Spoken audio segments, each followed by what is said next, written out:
Welcome to the Ari Hoffman Show on Talk Radio 570 KVI, your home for the politically homeless, streaming live at KVI.com and the KVI app. If you want to be part of the most dangerous show on the airwaves, call or text the Warrior Injury Law Studio line at 206-421-5757. That's 206-421-5757. Coming up today, your chance to win two tickets to see Lionel Richie in Earth, Wind, and Fire. And also, has Katie Wilson changed her approach on the homeless? But before we get to any of that, time for your daily dose of adrenaline. You want me to stick this into my heart? Are you f***ing nuts? So I just got back from the parade. It was actually a battle to even get back to the studio, and I was walking. There were a ton of people in Seattle. I don't know what the crowd count actually is, whether it's 750,000, whether it's 1 million. Me personally, I don't know how it could be 1 million, given the fact that 30% of the offices in downtown Seattle are now vacant. But there were a lot of people. And it was really Seattle at its best. You see everybody just excited and celebrating. And even the activists were kept to a minimum. It was a great day for celebrating. Let's be real. I went to the parade, have to go, this is cool, how often do you get to do this? And have to go, what awful stuff can I find? What can I find about Seattle? Now, I did find some stuff, and we'll talk about that stuff. But I do want to take a minute to just say how amazing it was to have the KVI booth out there together with our sister stations, Hank FM, Northwest News Radio, for so many of you to come by and say hi and hang out with us. It was really, really great to see everybody. And it was really, really cool to be there. The last time the Seattle Seahawks won the Super Bowl, I made a huge mistake, and I've said this on air a couple of times. I took my kids out of school to go watch it on TV at my office, not even to go to the parade itself. When I realized that people were parking near my office, which is in Georgetown, to get to the stadiums in Soto, I'm like, there's no way we're ever getting there. We'll plop them right here. If they want to walk the 4 miles, fine. I'm not doing it with little kids. And I saw some interesting things today. Because being at the parade itself, when those vehicles went by with the Seahawks on them, everybody's just having an absolute great time. It was a lot of fun. That being said, there were some little hiccups. So when I first woke up this morning, did what I always do, roll over and grab my cell phone and see what's going on in the world. And what did I find out? The light rail wasn't running. Why was it not running? Because homeless vagrants stole copper wire out of the light rail itself, and it wasn't running. Early Wednesday morning, Sound Transit reported a total service suspension of the one line between Angle Lake and Star Lake. The cause was not a mechanical failure, but a targeted theft of high-voltage copper wiring in the Kent and Federal Way area, according to Fox 13. The timing was a logistical nightmare for transit officials who have spent the week urging the expected 1 million attendees to avoid driving downtown. I'm sorry. The light rail being taken out by the homeless on the day of the Super Bowl parade when they've been begging everybody to take mass transit for days now, when literally the Seattle Police Department posts a map. Do not drive. Do not go here. We have the best mass transit system. We're ready for the World Cup, but one homeless dude can take down your entire transit system. No, but that was only that one section, right? Because I saw Mike down there. Mike came up on the train. Oh, no. They fixed it in time, Oh, actually. okay. They fixed it in time. I don't mean to be devil's advocate here. No. I'm going to get to that. Yeah. But that one guy caused complete chaos in the morning. Sure. With everybody running all over the place trying to fix the thing. One dude, one homeless guy took out the entire light rail in those stations. Maybe you got a few flaws with your light rail system. I don't know. How many stories have we done about this so far? Hey, look, when a man's desperate for copper, there ain't no stopping him, man. Collect pennies. I don't know what to tell you. So it's just insane to me. It's the most Seattle thing I ever heard, that the light rail got taken out on the day of the Super Bowl party by one homeless dude.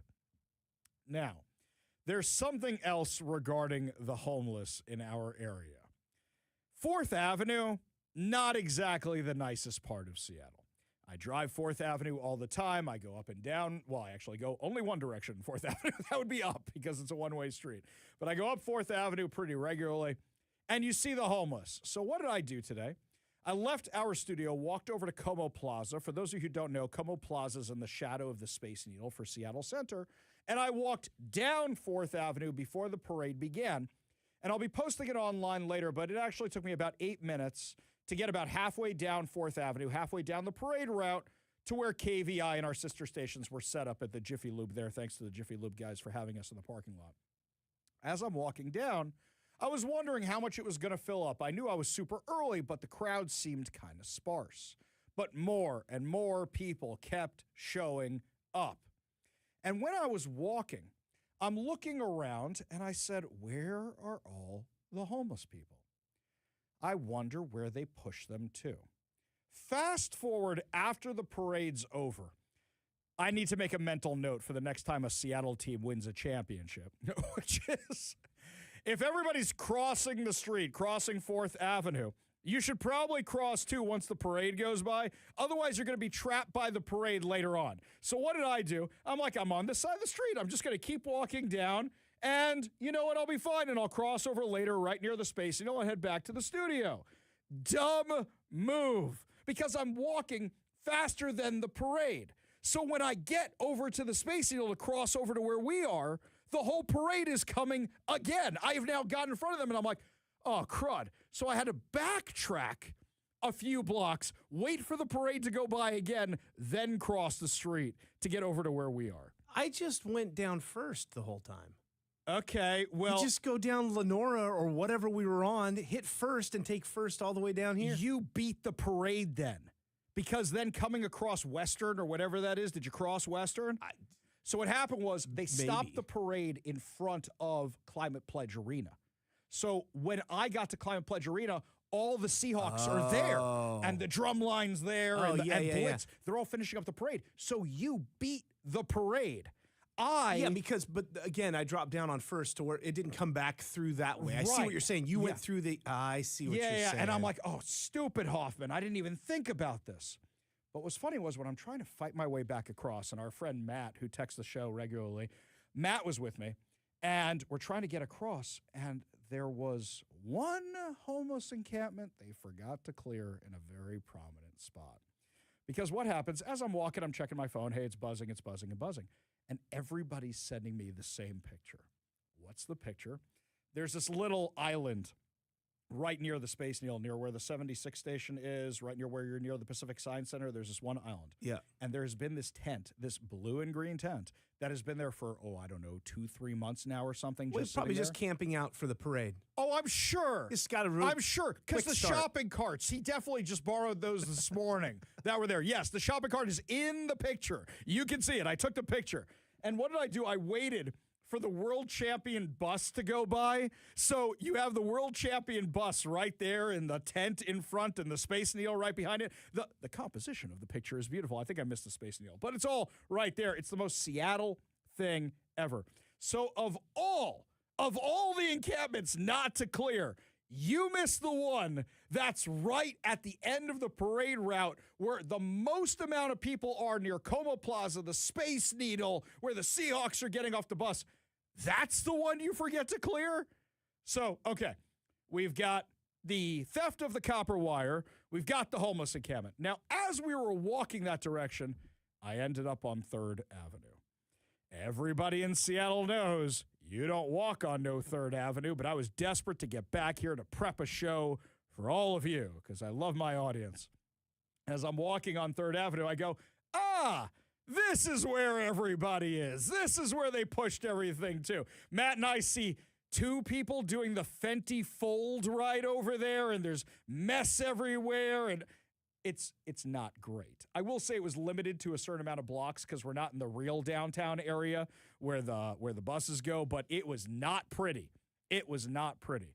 And I keep thinking to myself, this is our world-class city. This is the city that is ready for the World Cup. Well, something else happened in the last few days, which I thought was pretty entertaining. Do you think that Katie Wilson is changing her approach and actually realizing that none of her policies are practical? Why do I bring this up? Because anybody can say whatever they want until they get into office. But then when they get into office, they get hit with the reality of you actually have to make sure the street lights work, and you have to make sure utilities work, and you have to make sure roads are paved, et cetera, et cetera, et cetera. So whatever promises you made during the campaign, like everybody's going to get free rent, it just ain't going to happen. So what happens yesterday? Katie Wilson announces that they are going to sweep the Ballard encampment, which she stopped from being swept like a week or two ago. And all of us at the time were saying, wait a minute, the hypocrisy. You're clearing out everything near the stadiums because the Seahawks are in the playoffs, but you're not clearing out the homeless encampment in Ballard. You stopped that one to make the activists happy. How did I actually see this announcement? The activists are going bonkers crazy on social media. How dare you sweep out the homeless encampments? How dare you? Now, Katie Wilson says we're doing it to expand shelter, address homelessness, and keep public space accessible. No, you realized your dumb idea of letting people camp in parks that even your donors and the businesses that supported the socialist are saying, this was a terrible idea. Maybe we shouldn't do this. This is awful because we don't want these things in front of our business. We need to get rid of these things. What are you actually going to do to solve this? So Katie Wilson posts this whole screed. Last month, I visited an encampment in Ballard. It was scheduled to be cleared. After hearing from concerned community members, a.k.a. Antifa, I decided to extend the timeline to clear the site because I thought that better outcomes were possible for people living there, their neighbors, and local businesses. Okay, not better for local businesses, not better for the people living there, not better for the neighbors to keep it there. But sure, let's continue. Your buddy Zoran Mamdani, 16, 18 people are now dead in New York because he said, let's leave them on the streets? So then what happens? The conversations I had there underscored the reality that we simply don't have enough housing, shelter, and services for everyone who is living unsheltered. That's a lie. That's not true. We have more than enough. You're wasting billions of dollars. This is an excuse for a new tax. What she's going to do is say, we have to clear them now and offer them all this, and we need to tax you. That's what she's going to. Just wait. She's going to announce some tax to fix the homeless. Guaranteed that's what's going to happen. So they posted 48-hour removal notices for the Ballard encampment. Do you think this is actually going to fix anything? How about these services and these shelters you guys have? From Como News, a day after a quadruple shooting at the Phoenix Rising Apartments in Auburn, police have yet to make any arrests or determine the sequence of events that led to 4 people being injured. The incident occurred late Monday at the Supportive Housing Complex, which provides services for young adults experiencing homelessness. Oh, there might be a crime aspect to this? You mean just shoving these problems inside doesn't make them better? I'm shocked. My stars. How did I not realize this beforehand? Oh my God. You're saying is that people actually need treatment and criminals actually need to go to jail and you can't just let people have guns inside of homeless shelters? Oh, really? I think you're hitting a very, very harsh reality with all this. Think about this for a second. Look, this was a major event in downtown Seattle. You call Seafair because they know how to do a parade. They do the Torchlight Parade. I saw people in their Seafair vests, which they probably don't usually get out before summertime. I saw them out there helping out. You call them the Downtown Seattle Association. I saw those guys with their vests out there. I saw the Washington State Patrol. I saw the Seattle Police Department. And then I saw the National Guard. So last time they did a parade, the Seahawks were riding on the Ducks, the amphibious vehicles that go in and out of water to give you tours of Seattle. Except since then, there was a really horrific accident with one of the Ducks where a wheel fell off. It collided with a bus full of tourists and killed some people. So you don't have the Ducks anymore. So you need more police. You need the armed forces. You need to bring them in.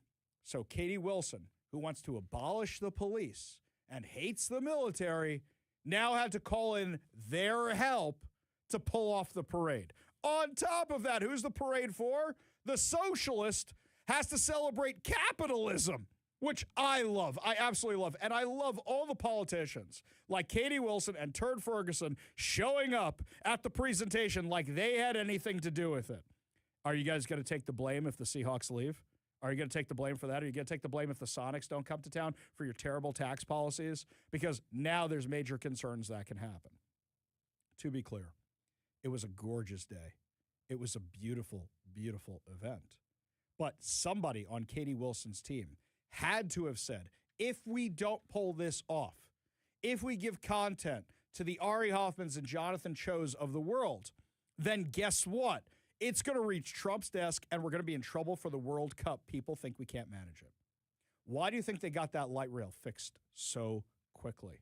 Why do you think they cleared all the homeless people off 4th Avenue? Because none of the TV crews are going to be insane and go over to 3rd Avenue like I did. There are practical things you have to do to make sure that a city works. And you're starting to see that the socialists in Seattle City Hall realize if they want the city to work and actually be safe, you can't just say, leave all the homeless in whatever camps they want to be in. You can't just do that. There's one more thing here, which I really, really liked. So it starts off with something I really didn't like. Do you remember at the Super Bowl, the activists were handing out towels outside the Super Bowl that were talking about anti-ICE activism and were saying ICE out. And they were handing these things out, and they said, anytime there's a penalty flag, wave these things. Well, it was funny to me. I don't think there was a penalty flag in the Super Bowl until the second half. There were almost no penalties. I think 3, 4 tops in the entire game. So they had very little opportunities to actually wave their little flags. But those activists were in Seattle today, and they were waving those little flags, and they were giving them out to the kids. Now, there was a group of kids in front of where KVI was set up, and one of these activists handed them the flags, these little towels. And what kid isn't going to say yes to free stuff? But what happened was the parents took them away when they realized what they were. And I think we found them in the gutter later. There is a little bit of hope. There is a little bit of hope when you get a whole bunch of people not from Seattle coming into Seattle. Also, there's a lot of kids at the parade. And I found it very entertaining that Seattle Public Schools said, school as usual today, no excused absences for going to the parade. Yeah, but you let entire classes and you cancel class for kids to walk out and protest ICE. I know that these walkouts keep happening, but more and more it's just the kids want the free periods and are going along with it. When the parents are around, they stop that stuff from happening. The teachers are basically the parents for 8 hours a day. And instead of looking out for these kids, they're looking how to radicalize these kids. I find it absolutely insane that they're looking to give excused absences for protesting, but not once a decade, if that much, when when a local team wins a championship. Yeah, I know the Storm has parades from time to time, but I don't know a lot of people going to Storm parades when they win the championship. It was nice to see that parents were taking those things away and going, no, I don't care that it's free. You're not waving that thing around. You're not being an activist for these anti-ICE organizations. You're just not going to do it. I was very heartened to see that, as a matter of fact. And as I walked the parade route, I barely saw any of those things, of those ICE out flags being anywhere, because you're talking about people who love America. You're talking about people who stand for the national anthem and love football. I don't think a lot of them are going to be supportive of your cause. So basically, activists free, homeless pushed to the other sides, gorgeous day, lots of fun watching the Seahawks. But you can tell what's brewing right under the surface. You can see that they're trying to make these things out of sight, out of mind, like the homeless, like the drug addicts, so people don't realize we have real problems here in this city. I wonder if Katie Wilson is finally waking up to that, or do you think she just needs to put on a good show because the entire country's eyes are on Seattle multiple times this year? Do you think she's actually going to moderate a little bit? Or do you think that in this case she could just say, well, we wanted to make sure everybody had a good time? Do you think this is a win for her, or you think her base is going to get mad at her? Me personally, I don't know how much longer they can actually hide this from breaking out into the open. What frustrates me is when you have a parade or when you have the playoffs or anything else, you don't see the real Seattle. All you got to do is go a block or two over from the parade route. And guess what you see? You see the everyday Seattle. When I put it in my family chat, they go, yep, Seattle's going to Seattle, because that's what it is. The question is Katie Wilson finally realizing that you can't be all this activist nonsense and you actually have to make sure the trains run on time? Make sure that, people don't steal parts of the light rail. Let me know what you think. Give us a call or a text at 206-421-5757. That's 206-421-5757. We go to the Warrior Injury Law Studio line. Take a call from Chris in Bellevue. Chris, what's going on? Hey, Ari.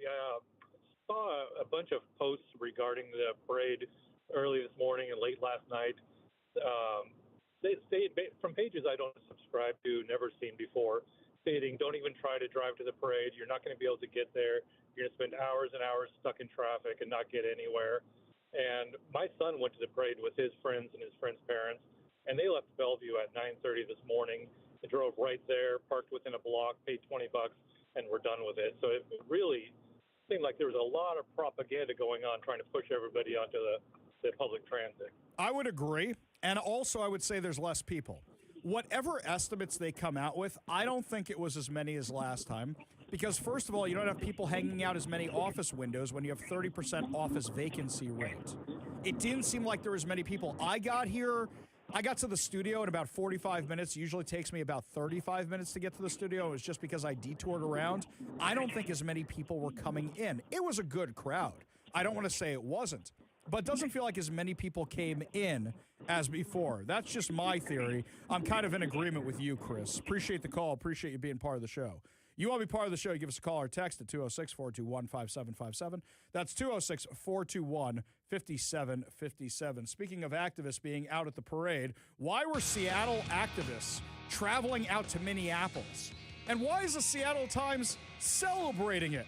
We'll tell you what's going on when we come back. You're listening to the Ari Hoffman Show on Talk Radio 570 KVI.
Welcome back to the Ari Hoffman Show. Now is your chance to win two tickets to see Lionel Richie and Earth, Wind, and Fire at Climate Pledge Arena on August 3rd. Now, all you have to do is enter the word I give you, text it to the number I give you. Do not text me your name. Do not text me your address. Do not text me your phone number. Do not text me any personal information. Just text the word itself, and then you'll be entered for a chance to win the two tickets to see Lionel Richie and Earth, Wind, and Fire. Today's word is fire, as in earth, wind, and fire, as in serpentine fire. But it's just the word fire. Text the word fire, F-I-R-E, to 206-421-5757. That's 206-421-5757. Also, just a reminder, I don't know if we're sold out yet or not. We were really, really close the last time I checked, and some people at the parade were coming up to me. Ari, how do I sign up for Stake of the Union? Yeah, I actually helped them do it on their cell phone at the booth. It was kind of funny. But if you want to grab one of the last remaining spots, if they're even still there, head on over to KVI.com. We're having dinner at Daniel's Broiler on February 24th. We're having drinks, and we're watching the State of the Union plus a live broadcast of the Ari Hoffman Show. So head on over to KVI.com right now. That's KVI.com right now, and make sure you don't miss out. You're going to be sad when you find out there's no more tickets left. We go to the Warrior Injury Law Studio line, take a call from James in Tacoma. James, what's up? So what's Katie Wilson going to do on Sunday, June 28th, when Seattle has the Pride Parade, downtown Seattle, 4th Avenue, the same time Egypt and Iran are having World Cup soccer at Lumen Field? I cannot wait to watch that. I think I want to go down there just to watch the chaos of this, because I'm sure the Egyptians and the checks notes, Iranians, are going to be really, really excited about Pride Day at the stadium, right? That's going to be a lot of fun, right? Yes. All right, thank you. I love it. Thanks, James. Appreciate you being part of the show. You want to be part of the show, give us a call or text at 206-421-5757. Matt, you smart you-know-what. You can't send a fire emoji to the text line. That's a funny question, though. No, you cannot send a fire emoji to enter the contest, but that is clever. Meanwhile, it seems like nobody thinks Katie Wilson is actually changing her stripes. Right here, 12th Man for Life says Katie Wilson is just putting on a show for the World Cup. She doesn't want to be the crazy mayor that has the cup stripped out by King Donald Trump. That's very good. That's very good. Robin Lakewood, call me Katie moderating, not when the press covers for her. Not wrong, by the way. Jeff and Kent says, Jedi Master Hoffman, appreciate you using my correct pronouns. There's no if when the Seahawks leave, and it's clearly the Democrats' fault. And no, the Sonics aren't coming back. Yeah, it seems like there's a theme over here on the text line. You know who did come back, though? A whole bunch of activists that went out to Minneapolis. From the Seattle Times, the hard-hitting journalism over at the Seattle Times. When his plane touched down in Minnesota last Sunday, what struck Matthew Odekirk right away was the cold, frigid air blasts his lungs with a visceral message. You're not in Seattle anymore. What hit Odekirk the next day was agony of a liberal city warped by a weeks-long surge of armed and masked federal agents. Locals scanned the streets for danger. Here's a man who leads a life of danger. Yeah, I don't think the activists are leading a life of danger. Worrying about neighbors detained and mourning 2 killed. But there was more. As Odekirk and other political organizers from Seattle crisscrossed Minneapolis, what also blew them away was the power that ordinary people were exercising through collective action. What are we, the Borg here? Wait a second. I thought it's the warm embrace of collectivism, and you're just talking about the frigid cold. Huge numbers of residents standing watch outside schools and restaurants, tracking agents, blowing whistles, donating expertise, singing protest songs, and collecting groceries in an effort to shield vulnerable neighbors against the apprehension and deportation push ordered by President Donald Trump's administration. So what you're saying is you accomplished absolutely nothing. You did nothing. You went to Minneapolis to blow whistles. You went to Minneapolis to sing songs, and you accomplished Absolutely nothing. We're all on the same page about this here. It seems like the warm embrace of collectivism didn't even keep you warm. Seems like you were all freezing cold. This is what the Seattle Times is dedicating column inches to. Not to covering real news, but what a bunch of activists did going to Minneapolis, not saying, hey, they're protesting the federal government. It would be nice if you guys actually covered what these illegal alien criminals actually did. And you know what? You don't even need to work that hard for it. Do you know why? Because ICE puts out a list of them every single day. It's cut and paste and add a few words here so you're not totally ripping off a press release. It's super, super easy. But they don't want to cover that. Instead, the activist brave struggle. I bet none of you are covering the brave struggle of people who are victims of illegal aliens, are you? Haven't seen that in any of your column inches. None whatsoever. You guys can protest Donald Trump all you want, but he gets results. And when we come back, my friends, the results in the economy are now showing some good news with the employment numbers and some good news on actually reducing the size of the federal government. We'll tell you what they are and what this means for your wallet when we come back. You're listening to the Ari Hoffman Show on Talk Radio 570 KVI.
So Ilhan Omar, the Democrat from from Somalia, she's the one who says that Donald Trump should be executed.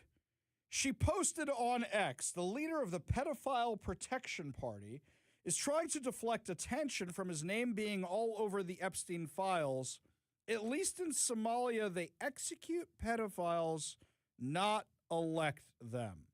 So the terrorist supporter is calling for the President of the United States to be executed.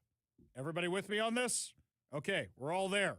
We're all on the same page here, right? Now, this is America. You can say whatever dumb thing you want, but I think what she's more mad about is a whole bunch of her Somalian buddies aren't profiting as much as they used to and are now being investigated for fraud. Look, I've seen the Epstein files that people keep finding. I don't see the there there.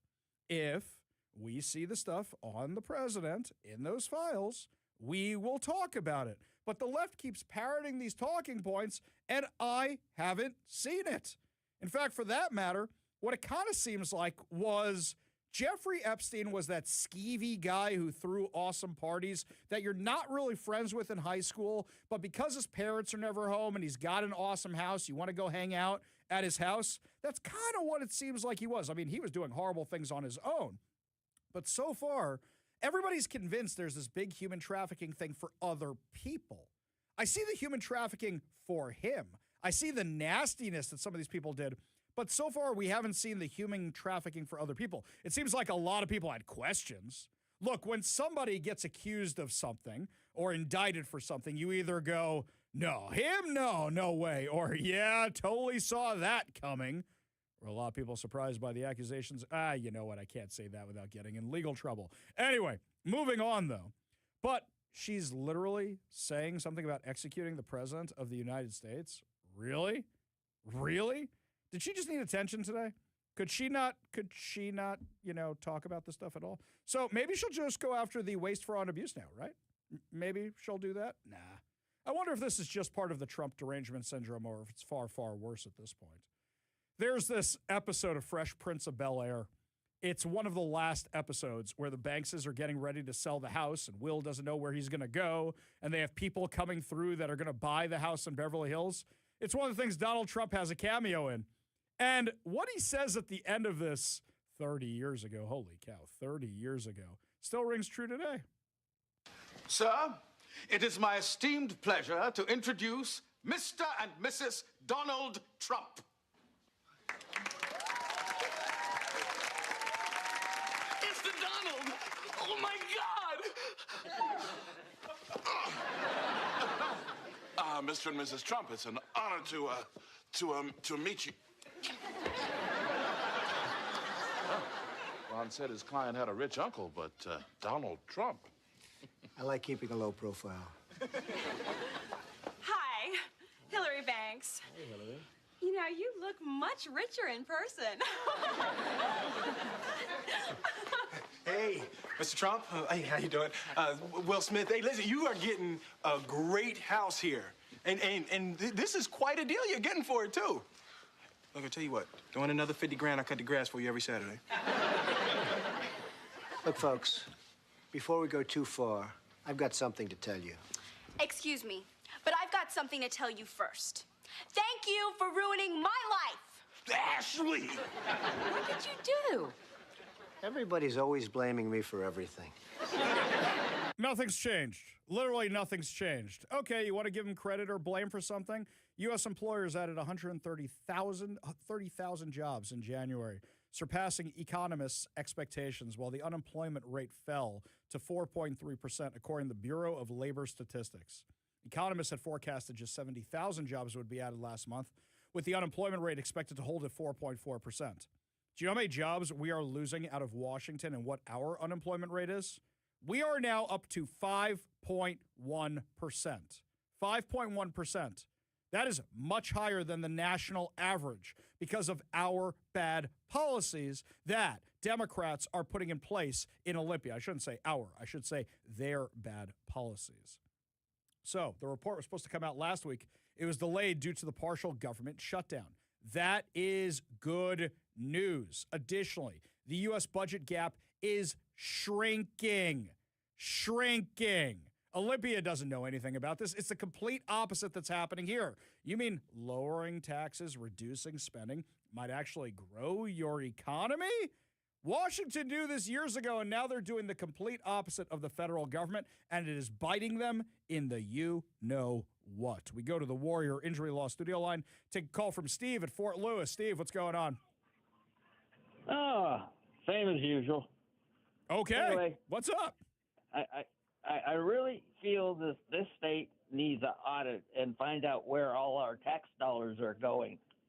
I completely agree with you. In fact, there might be a possibility I'm going to the White House in a few weeks. I'll find out. I'll keep you guys informed. I put in a request, actually, to head on out there, so I'll let you guys know if it goes through. But if it does go through, I want to sit in the press briefing room. They're really good about giving out press credentials, unlike the people in Olympia.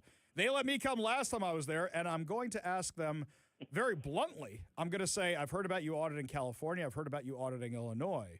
When are you coming to audit Washington, especially since we know that the daycares in Minneapolis were giving money to Democrat political candidates in Washington state? You like that question, Steve? Is that the one I should give to them? That's right. Okay, that's exactly what we're going to do. Appreciate the call. Appreciate you being part of the show. You want to be part of the show, you give us a call or text at 206-421-5757. That's 206-421-5757. Jeff says over on the text line, 130,000 jobs, and they weren't government jobs, unlike the previous administration where everything was government jobs. Right, when you grow the private sector, the economy gets better. The question is, will people feel the impact before the midterms? Right now, that's the more important thing, because if people don't feel the impact and they're reading the statistics, by the time they realize that it was actually helping them out, the Democrats may be elected. And that is a massive, massive problem, my friends. When we come back, another shooting up at a school in British Columbia. And while the Canadian police tried to cover for who was responsible for it, a whole bunch of people were able to predict as soon as they heard the details of it. We'll give them to you when we come back. You're listening to the Ari Hoffman Show on Talk Radio 570 KVI.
I'm going to say something controversial for a lot of people on our side of the aisle right now. I am not a Second Amendment absolutist.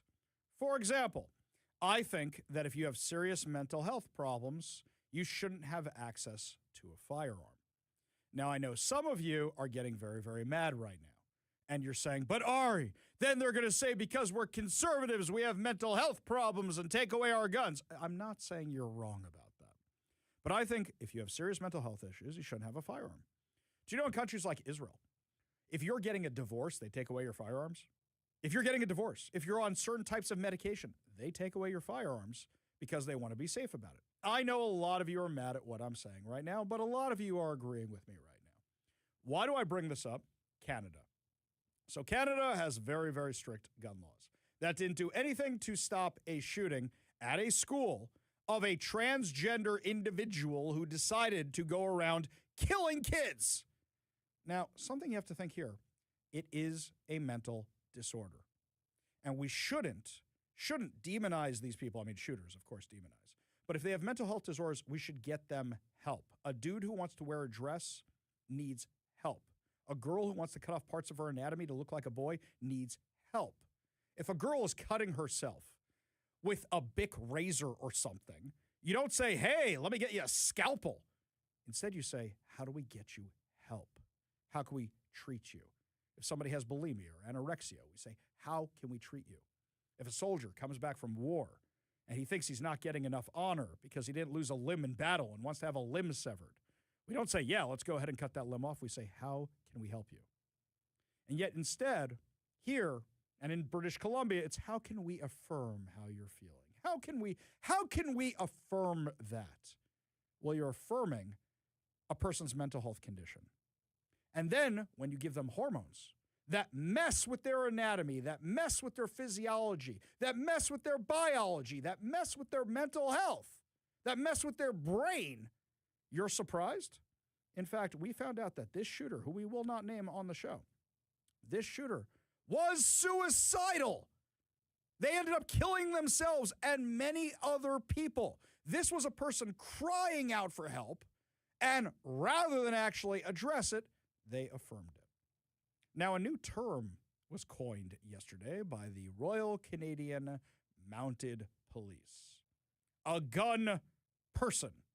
When I think gun person, I think a person who is also a gun. A gun person. What does that mean? Not gunman, not gun woman. A gun person. Because they didn't want to say the person was transgender. As soon as they said gun person, I said, oh, here we go. It's going to be the same thing again. When are we going to talk about that the most recent mass shootings have all been done by somebody who has the trans ideology, where somebody was crying out for help, and instead we affirmed it. Instead of actually dealing with it, instead of actually helping these people, we affirmed it. This is going to be looked upon in the future by historians as a really, really dark time. Wait, you let kids do what? You let them just cut off healthy parts of their anatomy? Are you insane? Are you absolutely insane? Or, for all we know, with the next presidential election, it swings back the other day. The woke stuff comes back with a vengeance. I don't think so, though, because the polling is showing that over 80% of people do not want boys in girls' sports. Over 80% of people want parents having the rights to know what's going on with their kids in schools. This is something I think is going to be looked upon as a very, very dark time, and this tragedy could have been prevented if this kid had actually gotten the help they needed. When we come back, my friends, lots more to discuss. The lamestream media is having a complete meltdown over the fact that me and Brandy Cruz and Jonathan Cho are suing the Washington legislature. That plus another chance to win concert tickets when we come back. You're listening to the Ari Hoffman Show on Talk Radio 570 KVI.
Welcome to the Ari Hoffman Show on Talk Radio 570 KVI, your home for the politically homeless, streaming live at KVI.com and the KVI app. If you want to be part of the most dangerous show on the airwaves, call or text the Warrior Injury Law Studio line at 206-421-5757. That's 206-421-5757.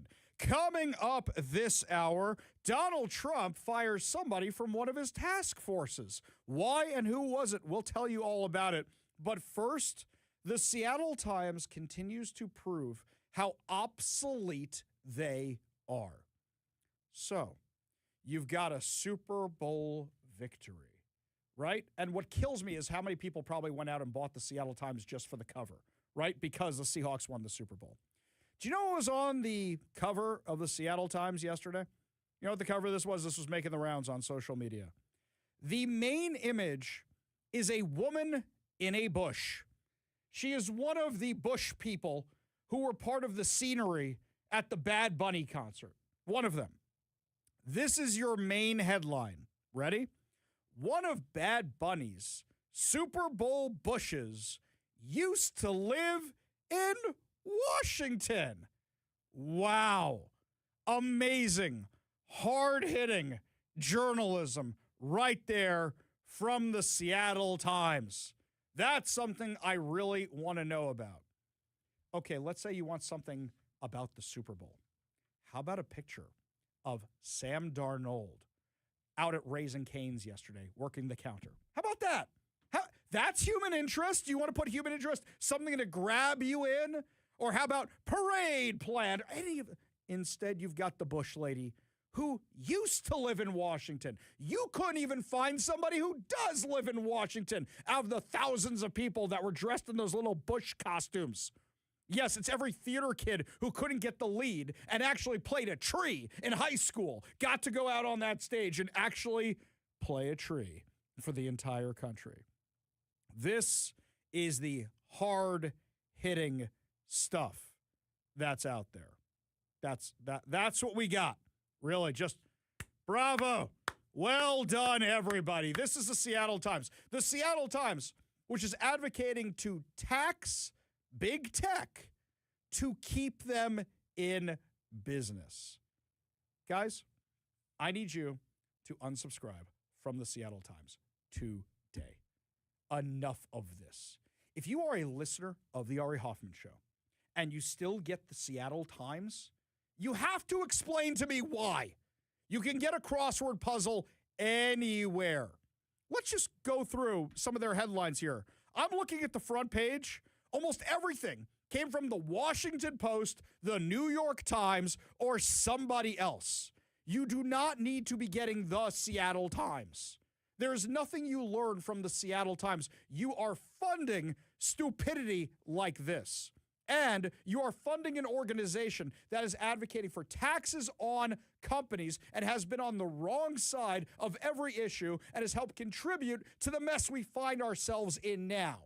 Over 5% unemployment while the national unemployment is falling, ours is going up. People are getting laid off all over the place here in Washington, and companies are fleeing the state. Fleeing.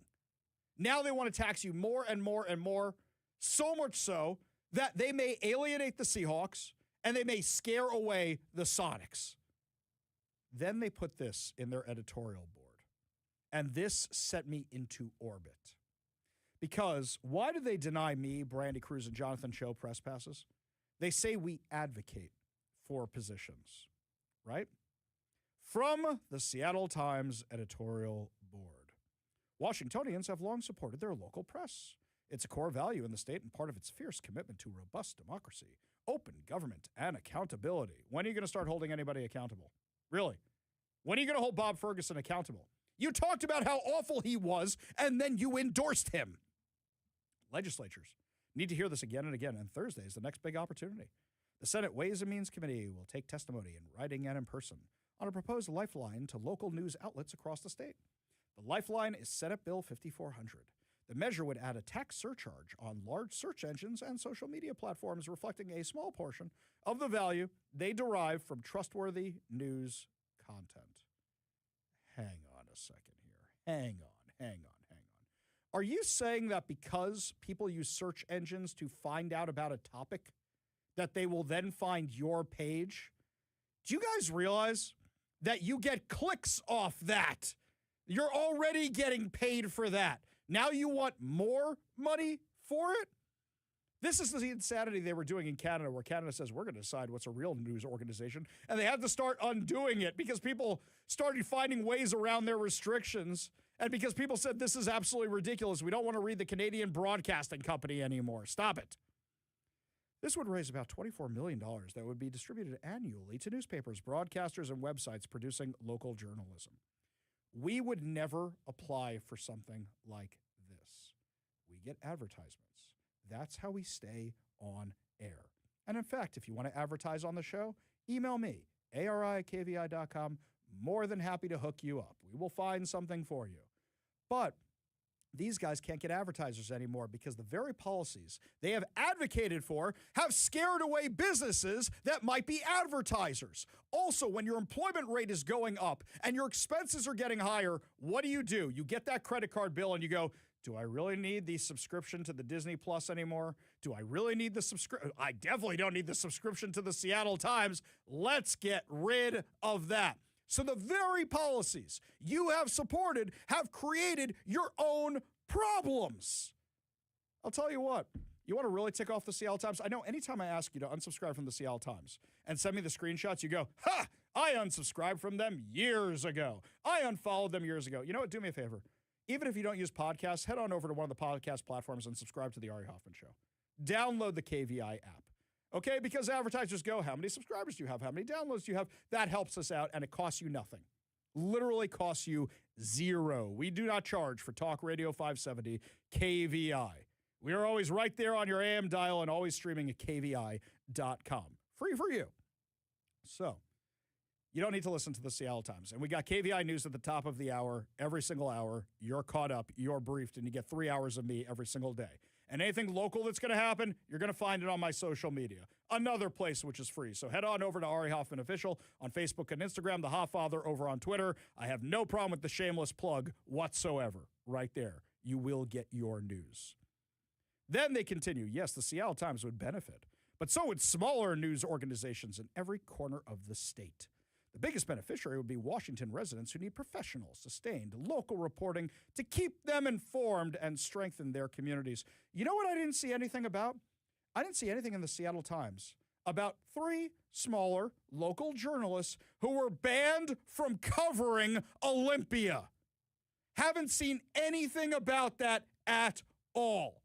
Didn't see you guys talk about me not getting a press pass, Brandy Cruz not getting a press pass, or Jonathan Cho not getting a press pass. So much for you guys advocating for smaller local journalists.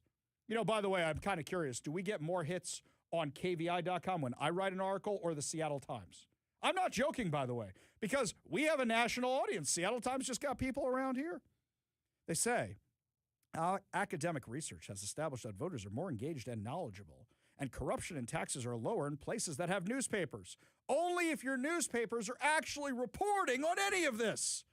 I haven't seen the Seattle Times do a single bit of reporting on any of the fraud that people like me, or Chris Daniels for that matter, have been exposing here in Washington State. Not the tiniest little bit. Local journalism also benefits tech firms that would be affected by SB 5400 surcharge by strengthening communities where they operate. I'm sorry, what? You're going to benefit the tech companies by advocating for a tax on them. I'm sorry, I've gone cross-eyed because my brain just exploded. What does that even mean? What does that even mean? Crucially, SB 5400 states that grants would be allocated based on the proportion of journalism produced by each news outlet. Hey, this is easy. Oh my God, Kevin, I got this. The Seattle Times doesn't actually write half their stuff. It's all from the Washington Post, and it's all from the New York Times. So maybe the Seattle Times won't actually get anything because they don't actually write any news. They're a glorified aggregator at this point. I don't know what I'm getting so upset about. Bill says grants will be allocated in an amount proportional to the hours worked by journalists employed by the applicant. Ah, there we go. So you could be working in the newsroom and have all these reporters working in the newsroom, and then we give you money. How many grants do you guys get from the Bill and Melinda Gates Foundation? How many grants do you guys get for Project Homeless or the Education Lab or the Climate Lab? You don't have a lab there. Are there Bunsen burners and beakers over at the Seattle Times? Beep, beep. Do you have any of that over there? Of course not. What the hell are you talking about? This ensures that SB 5400 is not just creating a pot of money from officials to dole out as they see fit. That's exactly what it's doing. Or to whoever twists their arms the most. Oh, yeah, here, we're going to give you this. Don't cover this really, really bad story about us. It's a form of compensation for work done by employees. If people like your product, they buy your product. If people like your show, they listen to your show. If people like what you have to say, they'll buy your newspaper. If they don't, they will stop. Such clarity is necessary to prevent the appearance of political decision-making and subjectivity in the grant program. It must be abundantly clear the program will not influence news coverage and no outlets will receive preferential disproportionate treatment. Hang on. If you are getting money from the government, what's your incentive to cover them honestly? Your incentive is now, how do we keep getting money from the government? You think the Seattle Times is going to bash the legislature when the legislature is the one giving them the money? Of course not. What is this stupidity? Here's an example here. Ready? Towards the end of the article, they say Senator Rebecca Saldana also deserves kudos for keeping the bill moving forward with Thursday's hearing. You want me to disprove their entire article here right now? Rebecca Saldana has a whole bunch of horrible bills. I have never seen the Seattle Times tackle any of them. I did not see the Seattle Times call out Rebecca Saldana for endorsing a woman who threatened to blow up a school bus filled with children. But you're praising her because she's giving you money right now. Are you kidding me with this nonsense? This is them with a handout. And it's sick. I was actually pleasantly surprised to see KUOW cover the fact that me, Brandy, and Jonathan didn't get our press passes. Actually, today, during the parade, one of the reporters over at KUOW gave me a call to get my comment on all this. Now, what's fascinating about this article is they decide to go to the left to try and get their perspective on it. And what I find very, very funny about this is they went to Erica Barnett. Do you know who Erica Barnett is to get the perspective? Kevin's like, that name kind of rings a bell. I kind of don't remember who she is. Okay. She runs Publicola, which not that many people read. She used to work at The Stranger, but got fired from working at The Stranger. Yeah, she wrote a whole memoir about being an alcoholic, which I think got her fired from The Stranger. Yes, so I'm sure her opinion is very, very valuable, right? So they went to her to ask her about me. What? Hang on a second. Not to ask about the legislation, not to ask about that, but to ask about me. This is great. This is very, very entertaining here. So hang on a second. I want to scroll down to this part of the article because this part is very, very entertaining. She's mad. Oh, here we go. I'll just read it as it says. Erica Barnett, who runs left-leaning Seattle news site Publicola. Kevin, have we ever quoted Publicola here on the show? I don't think that's an outlet that we ever look at because I didn't know it was still running. Yeah, but you know how some of that stuff seeps in through various other ways. I mean, there's a possibility. Maybe at some point. Let's just not rule it out. Well, completely. let's say maybe we did it once or twice. Yeah, but do we get content from there on the regular? No. I mean, I don't go and check Publicola. No. I thought it was. I didn't know it still existed. I did not know. See? You didn't know either. Okay. All right. And Kevin, you check Drudge. You check all the stuff. And you're like, hey, I found this art. You've sent me 3 or 4 articles today. Hey, look, I've been a little rusty. I haven't been in the producer role in a while. So, yeah, but just saying that I don't check it, that doesn't mean a whole lot. All right now. But I do not remember them being a thing for a long time now. A long time. You're if they were ever really there. a thing, but locally here, it's left-leaning and it's... If you say so. It would come up from time to time. Okay. But not so much anymore. You all get the point we're making here, right? This is not somebody we go to in our little black book of the right-wing media conspiracy, or even anybody in the little red book of the Maoist media conspiracy. This is not a site we ever check. Again, you never say, let's see what Public Cola is saying about this. No, I say, can I have a cola? I don't even say that. I say, you got a Coke somewhere around here? Maybe a Diet Coke? Diet Coke, best soda ever. I don't know what Public Cola is. Not a Diet Cola. Anyway, so Erica Barnett, who runs the left-leaning Seattle news site Publicola, disagreed and called them three activists,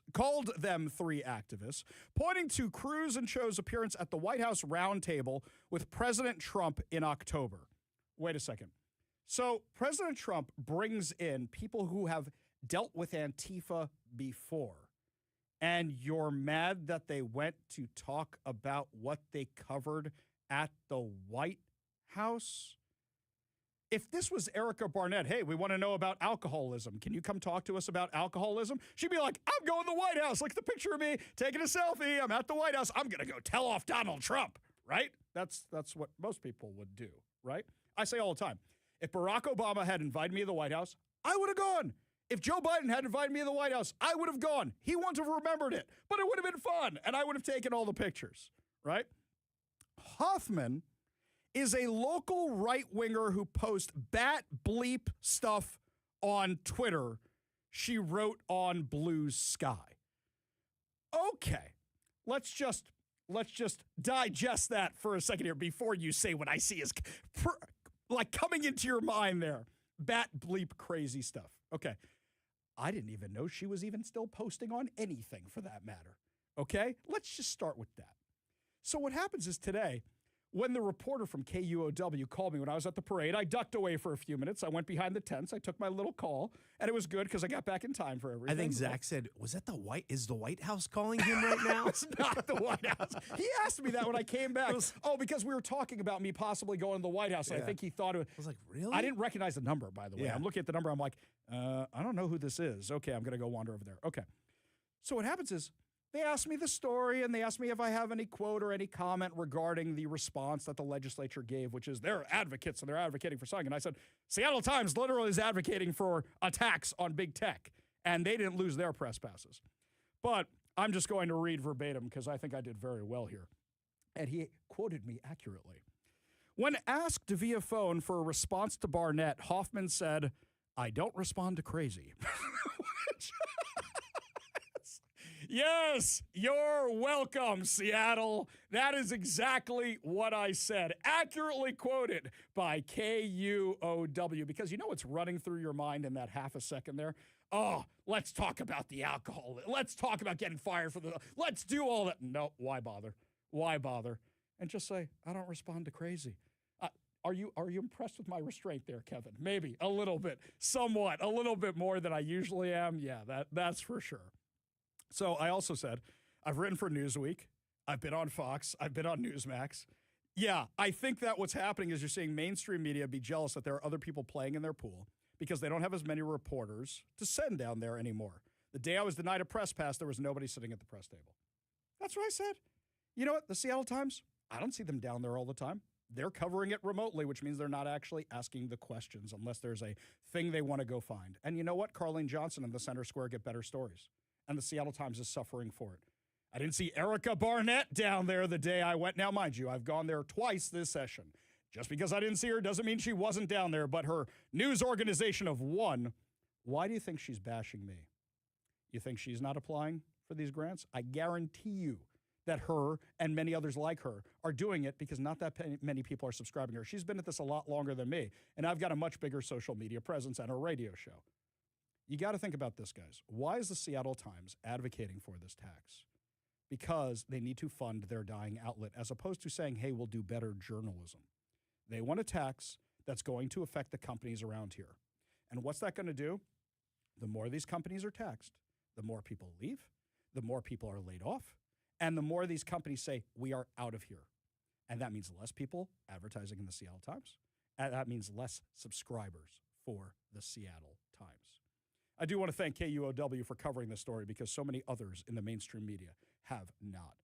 Lots more to discuss as the show continues, my friends. When we come back, why is there mandatory diversity training at the University of Washington, given that they're under the federal microscope? We'll tell you what's going on when we come back. You're listening to the Ari Hoffman Show on Talk Radio 570 KBI.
University of Washington is requiring all students and staff to complete an online civil rights training following a federal investigation that found the school failed to adequately respond to all the anti-Semitism on campus.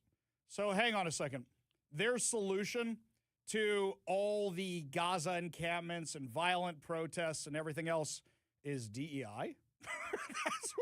Wait a second. That's what it sounds like to me. Okay, if this is anything about anti-Semitism, anti-Semitism, stop it. Stop it right now. You're giving them ideas. Don't take people who hate Jews to Holocaust museums. You're just giving them ideas. That is a very, very bad idea. Can we not do that, please? Also, now if you have to sit through mandatory training, you're going to hate the Jews more because they're going to blame you for it. But really, you're doing more diversity training? Staff are required to complete the course by the end of March. Students have until the end of May. Is it pass-fail? Is it one of those things where, like HR has you do from time to time? Watch this video. You didn't watch the video. You tried to answer the questions at the end. You failed because you didn't watch the video. Oh, now I got to watch the stupid video. Let me put it on 3 times speed. Oh, I got 2 out of 3 right. Now I got to watch the video again. Now I got to actually watch the video. Kevin's laughing because he has definitely had this experience multiple times working here, right? We've all had to do this. The best is when you find a way to wing it and you just get like 90%. You're like, I got it. I got it. Yes, I know how not to have a phishing scam infiltrate my email. That's right. I'm not going to accidentally open one from Wevin Dodd, whatever it is. Like, I know it's supposed to be from Kevin. I understand. I think everybody's had this experience before. Okay, you have a little problem here, UW. The problem is some of your staff are the ones helping these events. You literally had your Middle East Studies Department hosting a conference on campus about how much they hate Jews in Israel. You had this 3 weeks ago. Your little diversity training isn't going to fix anything at all. It's like when they say, we want hate crime enhancements. I just want you to be prosecuted for vandalizing property. I just want you to be prosecuted for assaulting somebody. The second you throw in the hate crime enhancements, you know what happens every time? They go, well, we couldn't really prove it was a hate crime, so we're just going to drop the whole case. And I always say, what about the vandalism? You damaged somebody's property. What about the assault? You damaged somebody. Why aren't you prosecuting for any of that?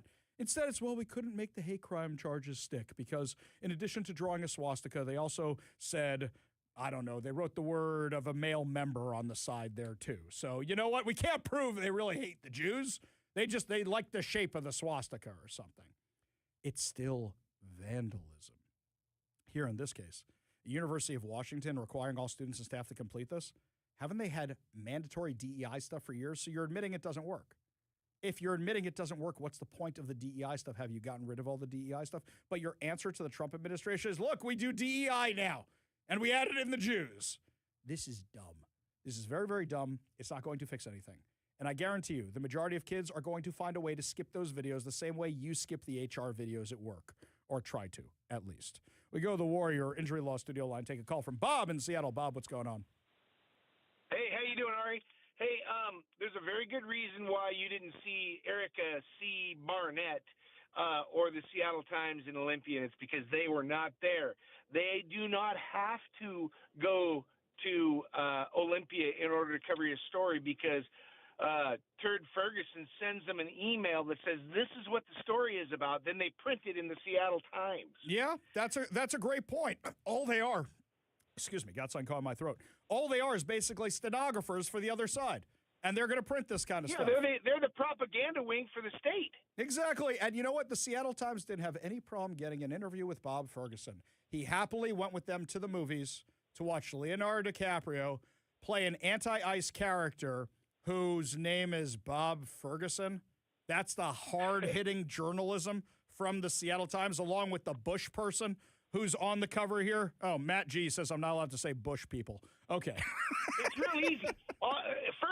Ferguson sends them the questions and the answers all together in one email.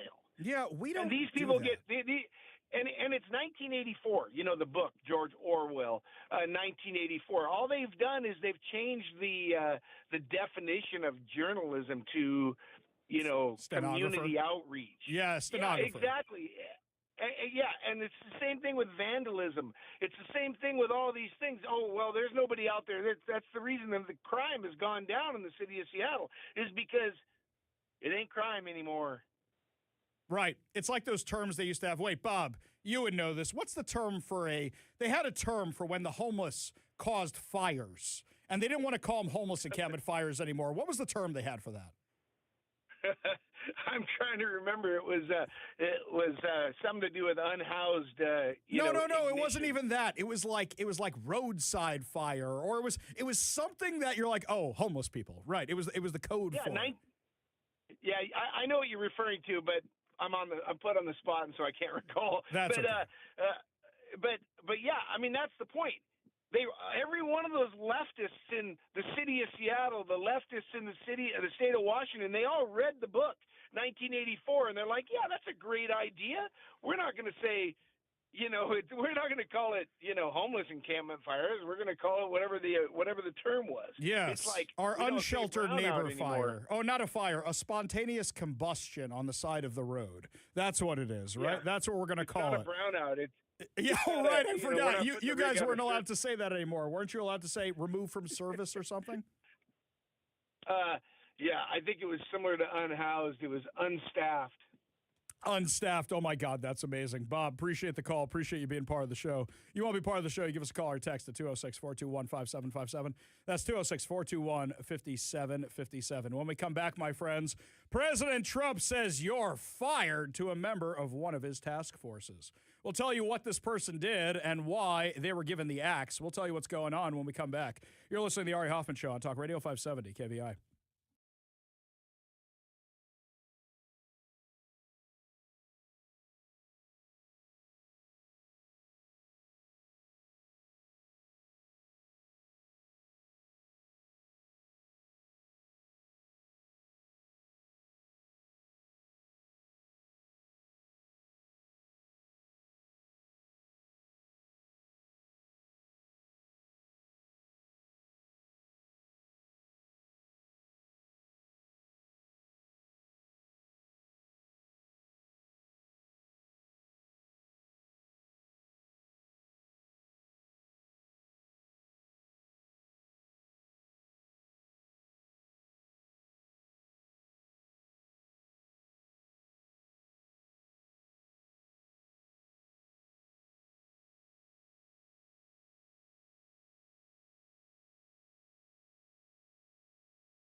Welcome back to the Ari Hoffman Show. Just a reminder, we have, I think, like 5 or less spots for State of the Union. So make sure you sign up immediately, or you might get closed out.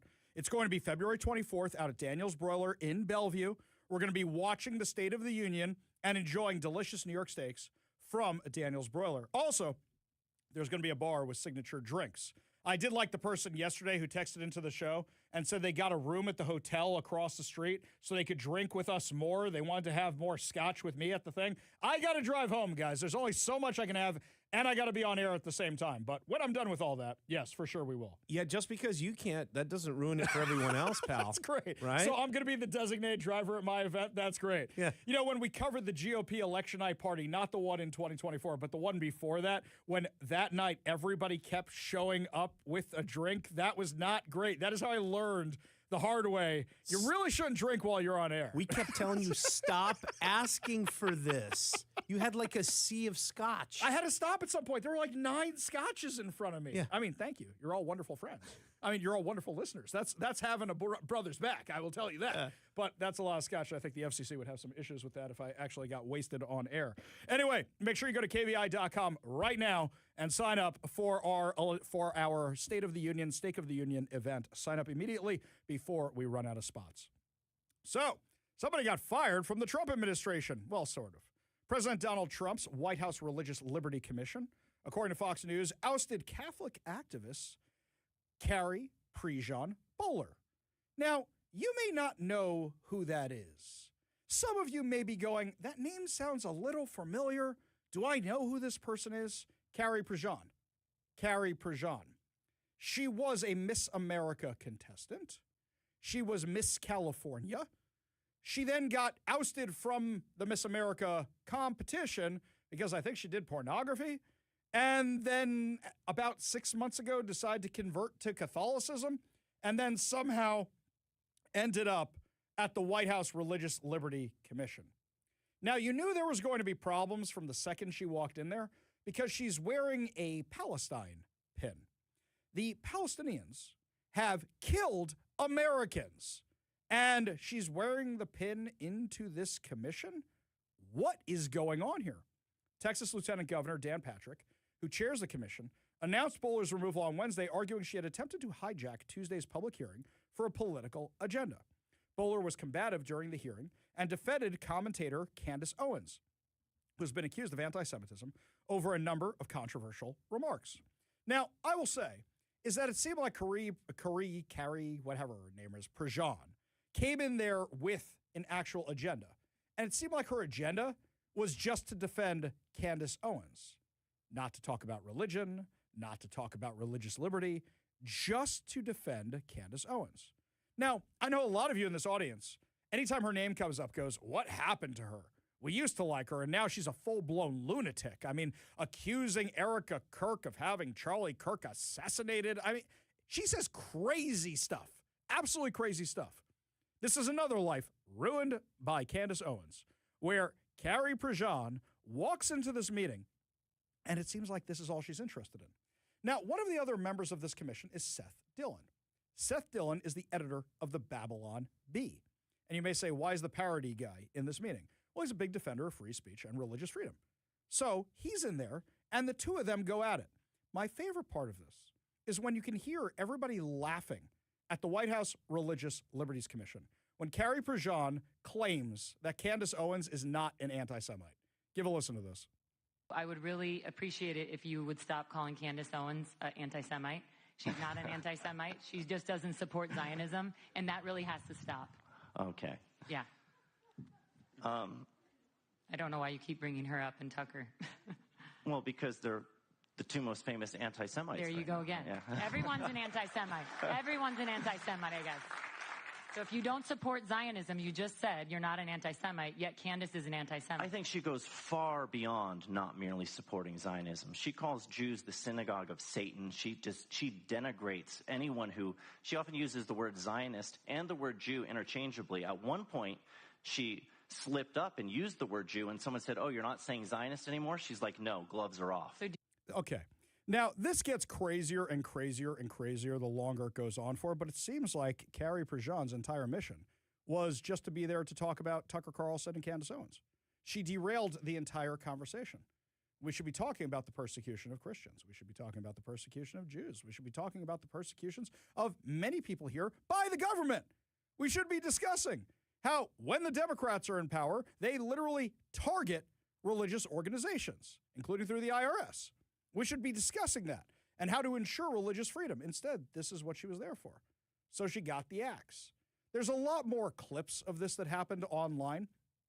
And a lot of people are saying, oh, it's a free speech issue. I got to tell you, I think it was a free speech issue. I think that what happened was she wanted more people to follow her Twitter account. She went from nobody following her Twitter account to like 50, 60,000 off of this, which is really twisted that many people want to hear her ridiculous takes on life. You can find them over on social media. I'm not going to share any more of them. It's complete craziness. In fact, it got so bad at some points where she's been Catholic for 6 months, she couldn't even accurately describe Catholic dogma. So there's a whole bunch of Catholics in that room who are saying, lady, you don't speak for us. We don't know what you are talking about. This is not a Catholic versus Jew thing or something that's going after Catholics. No, not at all. This is one Looney Tune just being absolutely crazy. Absolutely, you know what, crazy. This one from Robin Lakewood. Kevin, you're going to like this. He wants for the State of the Union signature drinks something called a Turd Ferguson. I don't think anybody's going to order the Turd Ferguson. That sounds gross, but funny. What do we just call it? Like I don't know, like a mudslide or something? We're not having a drink called the Turd Ferguson. That is funny, though. We're not doing that. When we come back, my friends, Snow White's box office numbers are in as we get Disney's year-end reports. How bad was it for the Mouse House? Oh, dear, I think they're still paying it off. We'll give you all the details when we come back. You're listening to the Ari Hoffman Show on Talk Radio 570 KVI.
Welcome back to the Ari Hoffman Show on Talk Radio 570 KVI. Just a reminder, you got to keep listening for the key word for your chance to win 2 tickets to Lionel Richie and Earth, Wind, and Fire at Climate Pledge Arena on August 3rd.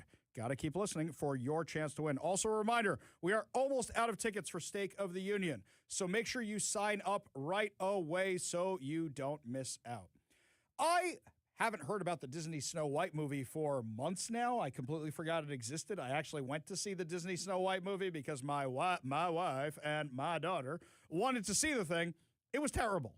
It was absolutely terrible. Forget the woke stuff for a second. It was just a bad movie. And Disney has a really bad track record with these remakes, which are live action. Okay, so the Lion King live action remake. It's not live action. They're not actually talking, those lions and stuff. Can we be real about this? Just because it looks more real. It's realistic computer-generated images. There you go. It's not live action. Is animation. You're right. You didn't stick a cattle prod up a lion's you-know-what and get it to start talking and saying Disney lines for you. It's like that show that used to be on Nickelodeon. That was, I think it was a British show where they had all these chimpanzees, and the chimpanzee was a detective, and they just give them like gum to chew on, and then then it looks like they're talking. It looks like they're talking. Yeah. You know, what's that place out on the Olympia Game Farm? Wait, not Olympia. The Olympic Game Farm. Sure. The one out on the peninsula. Sure. They used to film live-action Disney stuff out there with actual animals. Watch the gazelle as he whatevers. And you could tell they're a little bitter they don't do that with them anymore. The sign is like, well, we used to do it, and they don't come out here. I mean, I love the Olympic Game Farm. Don't get me wrong. It's a really fun place to take the kids. So now, according to Forbes, the live-action version of Disney's Snow White has been revealed to have lost the entertainment giant nearly $170 million after the studio blew past its budget. The film, which was sharply criticized both after it hit theaters by audiences and critics, as well as during production for comments made by star Rachel Zegler, cost $336.5 million to make. On opening weekend, it brought in just $87.3 million. I can attest to this. I was there on opening weekend, having to pay for the tickets. Didn't even get my press tickets. I had to spend money on this turd of a movie. It was terrible. I couldn't remember when you brought it up, you were going to talk about it here. Yeah. You were teasing it the last segment. I thought, did that movie ever come out? I'm not kidding you. That was my thought, because I was like, was this one of those things that went straight to streaming? Because I know there was some controversy about how the dwarves. There was controversy about the dwarves. But did they also talk about not calling them dwarves? Well, I mean, they may have said something. So there was two things. Let's go through the actual controversy for a second. This picture from the I can't speak English today. From the set gets released. And this picture, it's Snow White walking with a bunch of people. And they go, those aren't dwarves. How dare you? It turns out they're like woodsman hunters. It wasn't even supposed to be the dwarves. And then they said, don't worry, the dwarves are in it, and they're going to be great, and they're going to look like dwarves. Then the dwarves come out, and they look terrifying. They look horrifying.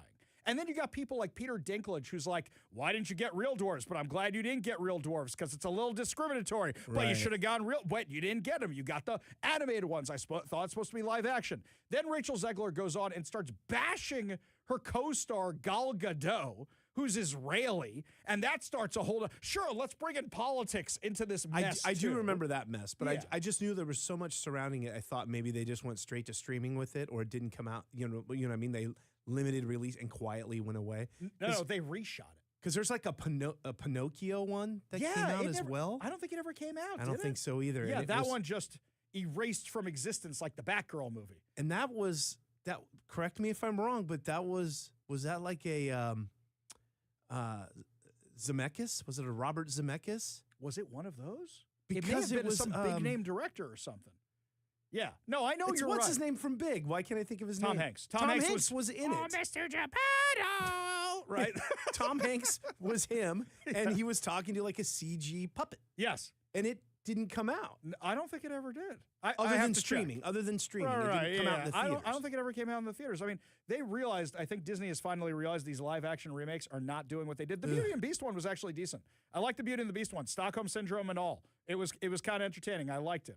But no, some of these are just absolutely terrible. So yeah, I'm not going to say go woke, go broke. I'm going to say make a bad movie and you go broke, because this was a bad movie. In every turn. Every turn it was bad. Every way you could, it was terrible.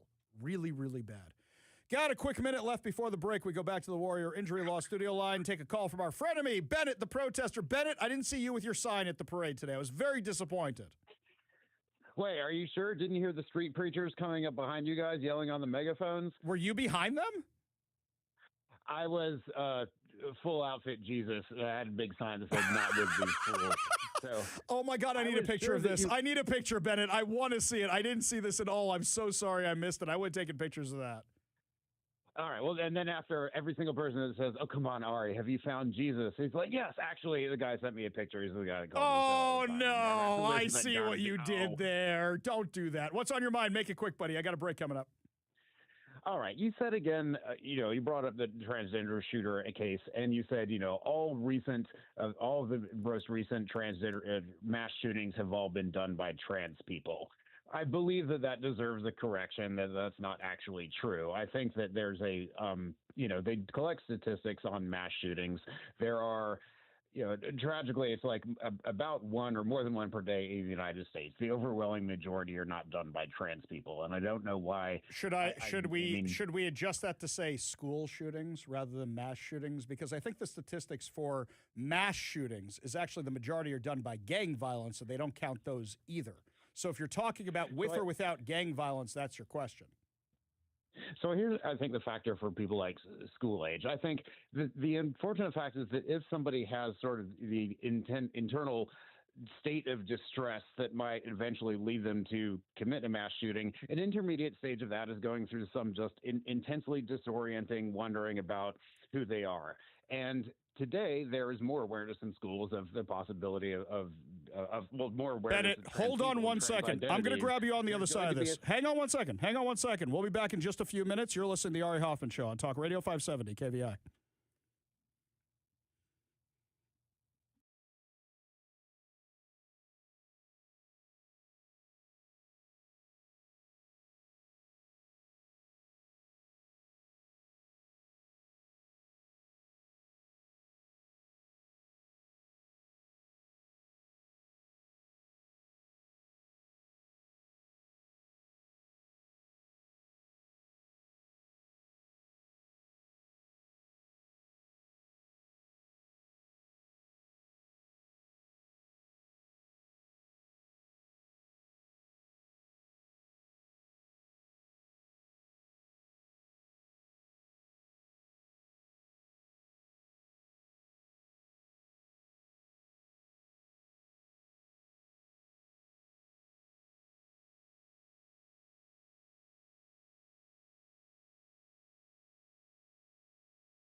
Welcome to the Ari Hoffman Show's final hour free for all. Your calls, your texts, your thoughts, your stories, streaming live at KVI.com and the KVI app. If you want to be part of the most dangerous show on the airwaves, call or text the Warrior Injury Law Studio line at 206-421-5757. That's 206-421-5757. Coming up this hour, my friends, why anti-ICE activists were out at the Seahawks parade today. But before we get to any of that, my friends, we have another chance for you to win two tickets to Lionel Richie and Earth, Wind, and Fire at Climate Pledge Arena on August 3rd. All you have to do is enter the word I give you, text it to the number I give you. That's all you have to do, and you'll be automatically entered for your chance to win. Today's word is fire, F-I-R-E. Text the word fire. 206-421-5757. That's 206-421-5757. Do not text your name, email, phone number. Ari Hoffman, you're so good looking. None of that, because then you will void your entry. Just text the word fire to 206-421-5757. That's 206-421-5757. I think our frenemy Bennett had something interesting he was getting to, but we ran out of time in the last segment. Bennett, pick it up. You were talking about trans kids and the difficulty they're having in schools. Elaborate on that, because I think you were making an interesting point. Well, it's actually not so much perhaps people who would go on to, to feel trans in the long run. I guess it would. I mean, I don't know what necessarily you would call somebody who's exploring whether they're trans. What I mean is that if you do have the early stages of a long-term mental distress that might eventually lead you to commit a mass shooting, an early stage of that might be going through a intense period of wondering who you are, of feelings you don't understand, wondering what's going on in your head. And because schools, I think quite rightly, you might disagree, but because schools have more awareness now of the existence of trans people and trans identities, that might include, for that student, that might include a phase of wondering if they are trans. And if they, at some later point of the small percent that do go on to commit a mass shooting, that will be recorded as a mass shooting by somebody who was trans or thought they might be trans. But that doesn't mean that the stage of wondering whether they were trans was what caused the shooting. Well, you and I were in college, remember Columbine in 1999, which sort of kicked off the modern era of very frequent school mass shootings, and it never really went back to the way it was before. But that was like the first in the modern era that sort of set the new frequency. And that was a good 15 years before there was as much widespread awareness in schools of trans identities. So, hang on one second. I hear the point you're making, and let's do this, which I do anytime there's a mass shooting, okay? Anybody who carries out a mass shooting is not right in the head. The point I was making earlier in the show is what I believe is going on in the schools is, rather than saying, is there a mental health issue here, they automatically jump to, maybe you're in the wrong body. Whereas a girl or a guy who is cutting themselves intentionally, you don't say, we need to affirm that. You say, we need to cure that. We need to solve that. And I think the problem is why there have been so many mass shootings since Columbine is that we failed to address it, whether from a mental health perspective, whether from a school security perspective. I think the reason these things continue to happen is because we don't do enough to address them. For example, and I'll use my own religion for this one. When I hear about a mass shooting at a synagogue, I always know it is usually not an Orthodox synagogue. And the reason for that is the Orthodox synagogues take their security very, very seriously. But the ones that are not Orthodox synagogues sometimes don't. And often are actually the ones who are anti-police. Those are the ones who vote left. So when I hear about these things, I usually go, I know it's not an Orthodox synagogue, and usually I'm right. I think we are not doing enough to address any of this stuff, whether it's from the school safety perspective, whether it's from the mental health perspective. And I think that a lot of kids, rather than getting the help they need, are being affirmed. And then I'll let you finish once I do this. I told the story a few weeks ago on the show about a friend of mine's kid. He's 21 years old. He's got a full beard, and he's autistic. And rather than them saying to him, hey, let's deal with these health issues or those health issues, they said to him, are you sure you're the right gender? And that's insane that that's just what they automatically jump to. He's like, I'm a dude. Yeah, I'm perfectly fine with that. That's actually the direction they go in. I think because of political awareness, or awareness isn't the right word, because of political stances, people are more likely to affirm something rather than address something. I'll give you the last word, then I got to run. I mean, I do think there should be more of, well, actually, I don't think there is a lack of awareness of risk of mental health issues in school, but I think they need to treat it differently. If somebody thinks they might be trans, don't treat that as a mental health. I mean, if somebody's just saying that they're depressed, certainly if they're saying that they feel like they might feel a compulsion to self-harm or harm other people, they should get counseling. But if somebody just says that they feel like they might be trans, I mean, that's not grounds to treat that as a mental health issue. I mean, you said a dude who wants to wear a dress needs help. I don't think that's a true statement. I wish we did have fewer gender stereotypes, and guys who wanted to feel more comfortable in a dress could do it, and not even identifying as trans. Just as, Harry Styles went to a big awards event in a dress. He had long curly hair and a dress, and he's never identified as anything but a guy. He just wore a dress because he liked the dress.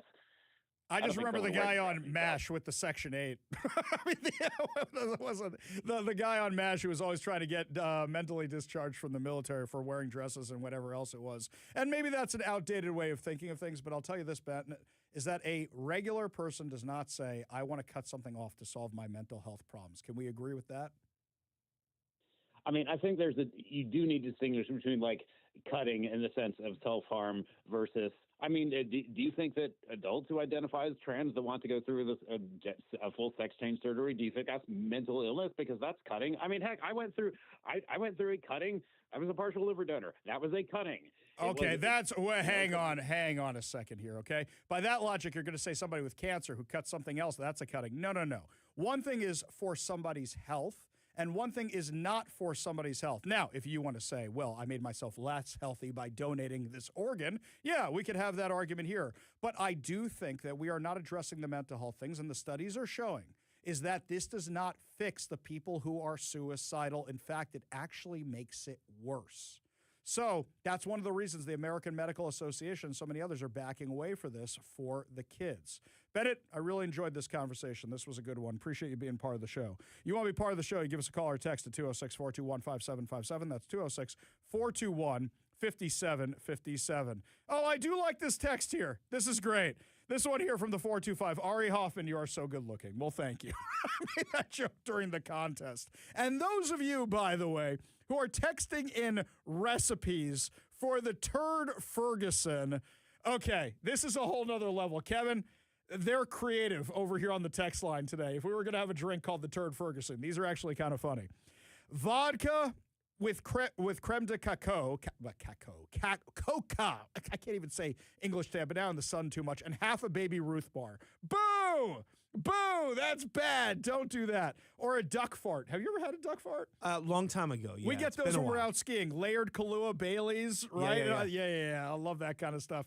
Kahlua and a Tootsie Roll? No, people, no. We are not making this drink. You're all very funny, though. You are all very entertaining. They're also making drinks that are just god-awful sounding, yes, right? Like, I don't want to have any of these. Well, actually, the duck fart, I kind of like it. Yeah, which I understand, like, why you'd want to make it an awful drink as well. I get that. But also, we got to sell these things. Right. Just get a mudslide. Call it the Turd Ferguson. Get an old-fashioned. We'll have an old-fashioned mudslide called the Turd Ferguson. That's good. Yeah, I think there is a drink called, which is the old-fashioned, but we gave it a clever name, or they gave it a clever name, something. Was that the executive order? Something like or that, the commander-in-chief or something? Yes, exactly right. I do like that one. Yeah. I mean, it's got to be drinkable. You know what I mean? Like, oh, you're going to love this. Last night, I take my wife out for drinks. She's got a birthday coming up, but she's going to be out of town for the birthday, so we celebrated last night. So what's funny is we go to this bar, and it was the Hyatt Regency out on Lake Washington, the one over in Renton. And I look through the cocktails, and usually I'm going to find some variation of an old-fashioned. They had one that was infused with bacon. And you know me, I'm always like, I can pretty much have anything if it's alcohol because there's no kosher. It was infused with bacon, and it had a bacon strip that went in the drink. And I'm sure that's very creative. I see somebody else in your booth is very excited about this. But what's funny was, before I read the full details of the drink, I'm like, well, this sounds delicious. I'm just going to get it without the bacon strip. And then I'm like, oh, wait a minute. There's like meat infused. It's like marrow infused in the old fashioned. I'm like, oh, this is, as we say, glot trafe. I cannot have this at all. This is This is bad news. But anywho, I promise you it will be an amazing drink menu for the show. Now, aside from drinks called the Turd Ferguson, I'm going to put something else out there. I want to have a little contest today with no prizes to give away. So I have to make a correction on the show. I have to make a correction. When we get something wrong, I have to make a correction. I said that my car tabs were 5 years out of date, and I was wrong. They are not 5 years out of date. It turns out they're actually only 3 years out of date. Why are they 3 years out of date? Because I forgot that in the meantime, I got a new car, and you have to register your car. So I got the new car, and I haven't paid my car tabs since then. But a lot of you have been sending me that yellow card you're getting in the mail that says, hey, you got to renew the car tabs. This is new. Usually what happens is they send you the white piece of paper, and it's got all your information. Here's the credit card, and here's where you go. Now you're getting these yellow cards in the mail, and you guys have been blowing up my inbox with these yellow cards. Like, look what I got, look what I got, look what I got, as a reminder. And we've been having the discussion of the legislation out in Olympia about, well, if you don't register your car, now they can tow it from the street. If you register it out of state, now they can arrest you. We've been having these conversations. So I want to have a little contest on the show. I want to know how long it's been since you registered your car tabs. Since you paid for your car tabs, renewed them. Can you beat me? You text us a picture at 206-421-5757, or just text us the year, 206-421-5757, or give us a call at 206-421-5757. From the text line from the 206, Ari, when a biological boy believes he is a girl, why is the answer always affirming? I've never heard of a single case where a boy who thought he was a girl was prescribed testosterone instead. If you run out of gas 5 miles from the last gas station, why walk 95 miles to the gas station in front of you instead of just going back to the obviously sensible gas station 5 miles back? Interesting analogy. Rob in Port Orchard. Okay, guys, no more with the Turd Ferguson drinks. You guys are... Rob in Port Orchard says, literally anything with a squirt of Hershey syrup. You guys are gross, but funny. I love all of you. Meanwhile, switching gear entirely over here, according to Como News, anti-ICE activists want city leaders in Tacoma to take a bolder stance against the federal immigration enforcement crackdown and to revoke the business license for a detention center that holds detainees ahead of deportation proceedings. The activists also want clear statements from council members that Tacoma wants agents with immigration and customs enforcement to leave the city. This is the new defund the police, guys. This is all this is. The protesters, led by Pierce County Immigration Alliance and other advocacy groups, called on the council to denounce U.S. Immigration and Customs Enforcement and push to shut down the Northwest ICE Processing Center, also known as the Northwest Detention Center.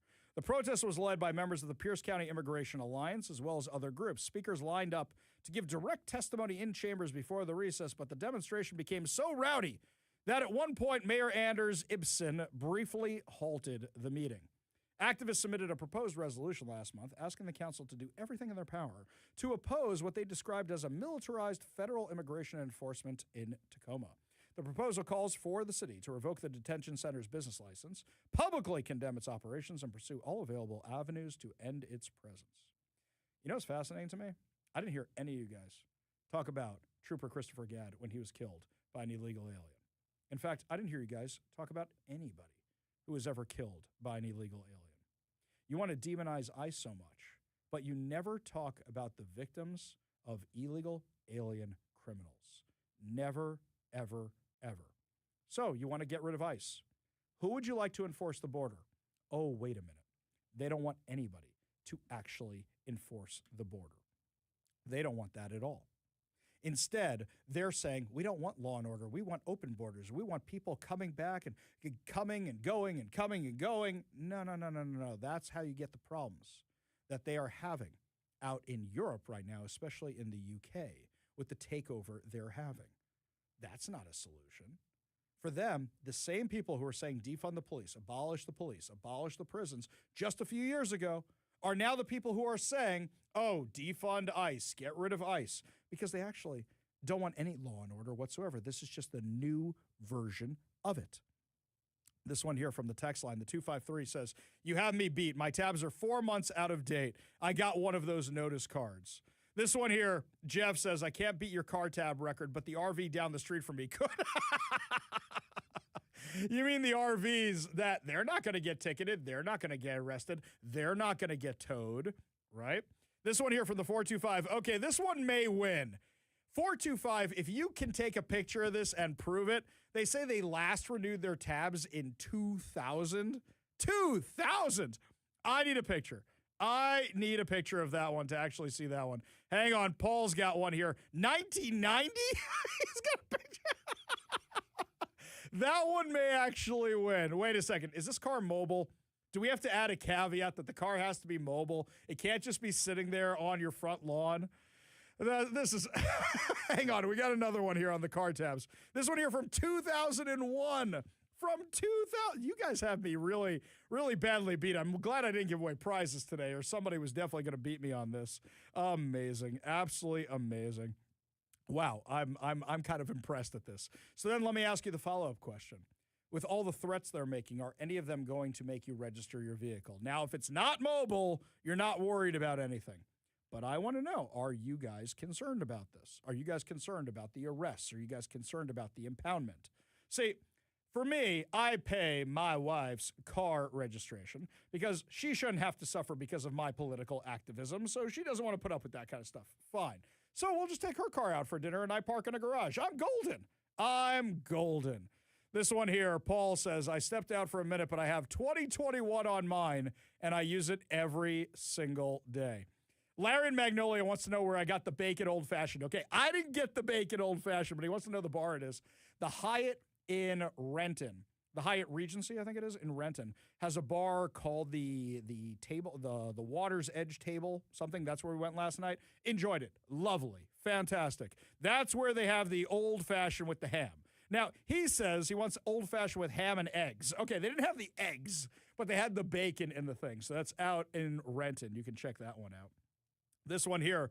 Oh, a suggestion from Jeff, the expired car tab. This cocktail is a riff on the classic rusty nail, designed to look like the old neglected metal, maybe rusty amber with a bitter, complex, and smoky taste that hits you slowly, much like a parking ticket. 1.5 ounces of smoky blended scotch. I like Johnny Walker Black Label. That's what he says. A 3/4 shot of Drambuie. I love Drambuie. A 1/4 ounce of, what's this, Fernet Branca. Oh, the bitter stuff. And 2 dashes of orange bitters. That actually sounds lovely. That sounds lovely. That actually sounds very good. I might have to make that, Jeff. That sounds like something we should actually do. My friends, when we come back, lots more to discuss as the show continues, including why was ICE out at the parade? Wait a second, they weren't out at the parade, but the activists were acting like they were. What was happening at the Seahawks parade today that had the activists all a Twitter? We'll tell you all about it when we come back, but first, Todd Herman's Daily Thoughtcast right now on the Ari Hoffman Show.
Guys, just a reminder, if we're not sold out already for the Stake of the Union, we will be very, very soon. So make sure to head on over to KVI.com so you do not get closed out. I know there were even people out at the parade today who were registering for Stake of the Union. I even helped them out on their cell phone. So, my friends, make sure you sign up for Stake of the Union right now. And I guarantee you the mixed cocktails will be great. The specialty cocktails will be great. But also, we're having steak. We're having New York steak. It's going to be amazing. You're going to have an absolutely great time. So make sure you sign up right now. You know what else was going on at the parade today? So as I'm out there and the parade's getting started, I walked over from our place to where KVI was set up at the Jiffy Lube. And it was a bit of a walk to 4th Avenue, but it's fine. I was taking some video of all the people who were out there. I mean, tons of people. It was great. I don't think we broke the record. We'll find out what the actual crowd count was. I don't know how you could break the count, when the record, when 30% of the offices in downtown Seattle are vacant. It was nowhere near that the last time we had a parade. It was 2013, before we had the real homeless crisis, before everything really started cratering out here, and businesses were just forming and moving in, forming and moving in, forming and moving in. So I don't know how you actually break that record unless a ton of people came from outside the Seattle area. And given the issues with mass transit today, I don't think that's very likely. I know there were a ton of people. I don't want to say there weren't. There were a lot of people, especially when I was trying to get back to the studio in time for showtime. But you know who else was mixed in the crowd? It was anti-ICE activists. Now, they weren't holding up signs that I saw. Maybe somewhere else on the parade they were. What I saw them doing was going along the parade route and giving out anti-ICE towels to kids. I didn't see them giving it out to adults. I saw them giving them out to kids. I also saw parents taking them away. Now, these anti-ICE towels that they had, these things were brought to the Super Bowl. And what they were supposed to be used for was anytime there was a penalty, you're supposed to wave your anti-ICE towel in some form of resistance. They didn't show this on TV, but then again, there weren't that many penalties in the Super Bowl. I think there was maybe a total of 4, and most of them were in the second half, and by then probably people used the towels to mop up the beer they spilled on their laps at some other point in the game out of excitement. So these guys were going through the crowd and giving these things out specifically to children. And the kids were like looking at them, reading them, and then either getting rid of them or their parents were getting rid of them for them. That most of the ones who took them, I didn't see them keeping them. I mean, we were looking at these things like they were jokes. But you know what? KVI was out there. We're not giving out propaganda for ICE or anything like that. We're giving our usual bumper stickers, advertising the station, back the police, that kind of stuff. That's what we're giving out. American flags. That's what we're giving out. We're having a great time at the parade. A few people came by, saw my Make America Great hat, and actually said something like, I want to drink neat with no ice. I'm like, okay. Okay, whatever. But why do activists have to ruin everything? Do you think they realize that by actually protesting at the Seahawks parade, a lot of people are going to get mad at them? I think that is probably something that they realize that would be bad for them. And they would actually be demonized for that. Not demonized. Demonized is the wrong word. But called out for it. Called out for it. I think that is exactly what would have happened. And they absolutely deserve it. Who's actually funding this, by the way? Somebody paid for those towels. Well, now the State Department told Congress yesterday that left-leaning nonprofits like Code Pink and the People's Forum are tied to Chinese influence groups. The report issued to Congress, part of the department's Countering Foreign Information Manipulation and Interference Initiative, details how Chinese communists spread their propaganda through nonprofit networks. According to a copy of this report provided to the New York Post, there's a quote in it, organizations like Code Pink. If you don't know who Code Pink are, they're those old biddies with the pink shirts that run around the halls of Congress harassing Republicans. That's them. And the People's Forum denigrate the United States, whitewash the violence of Marxist regimes, and run cover for China while enjoying an influx of cash from a donor network with connections to the Chinese Communist Party. Undersecretary of State for Public Diplomacy Sarah Rogers said in a statement provided to the New York Post, the State Department will pursue complete transparency for the donor and non-government organization networks that lobby for our adversaries. Surely you mean adversaries, dear boy. And seek to weaken the resolve of the United States.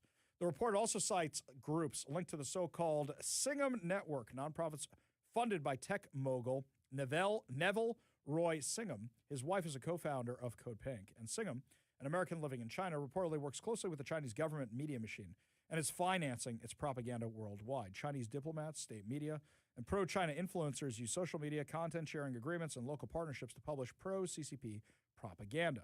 According to the report, China invests in public diplomacy exchanges, reporting tours, and educational and cultural initiatives to boost its image.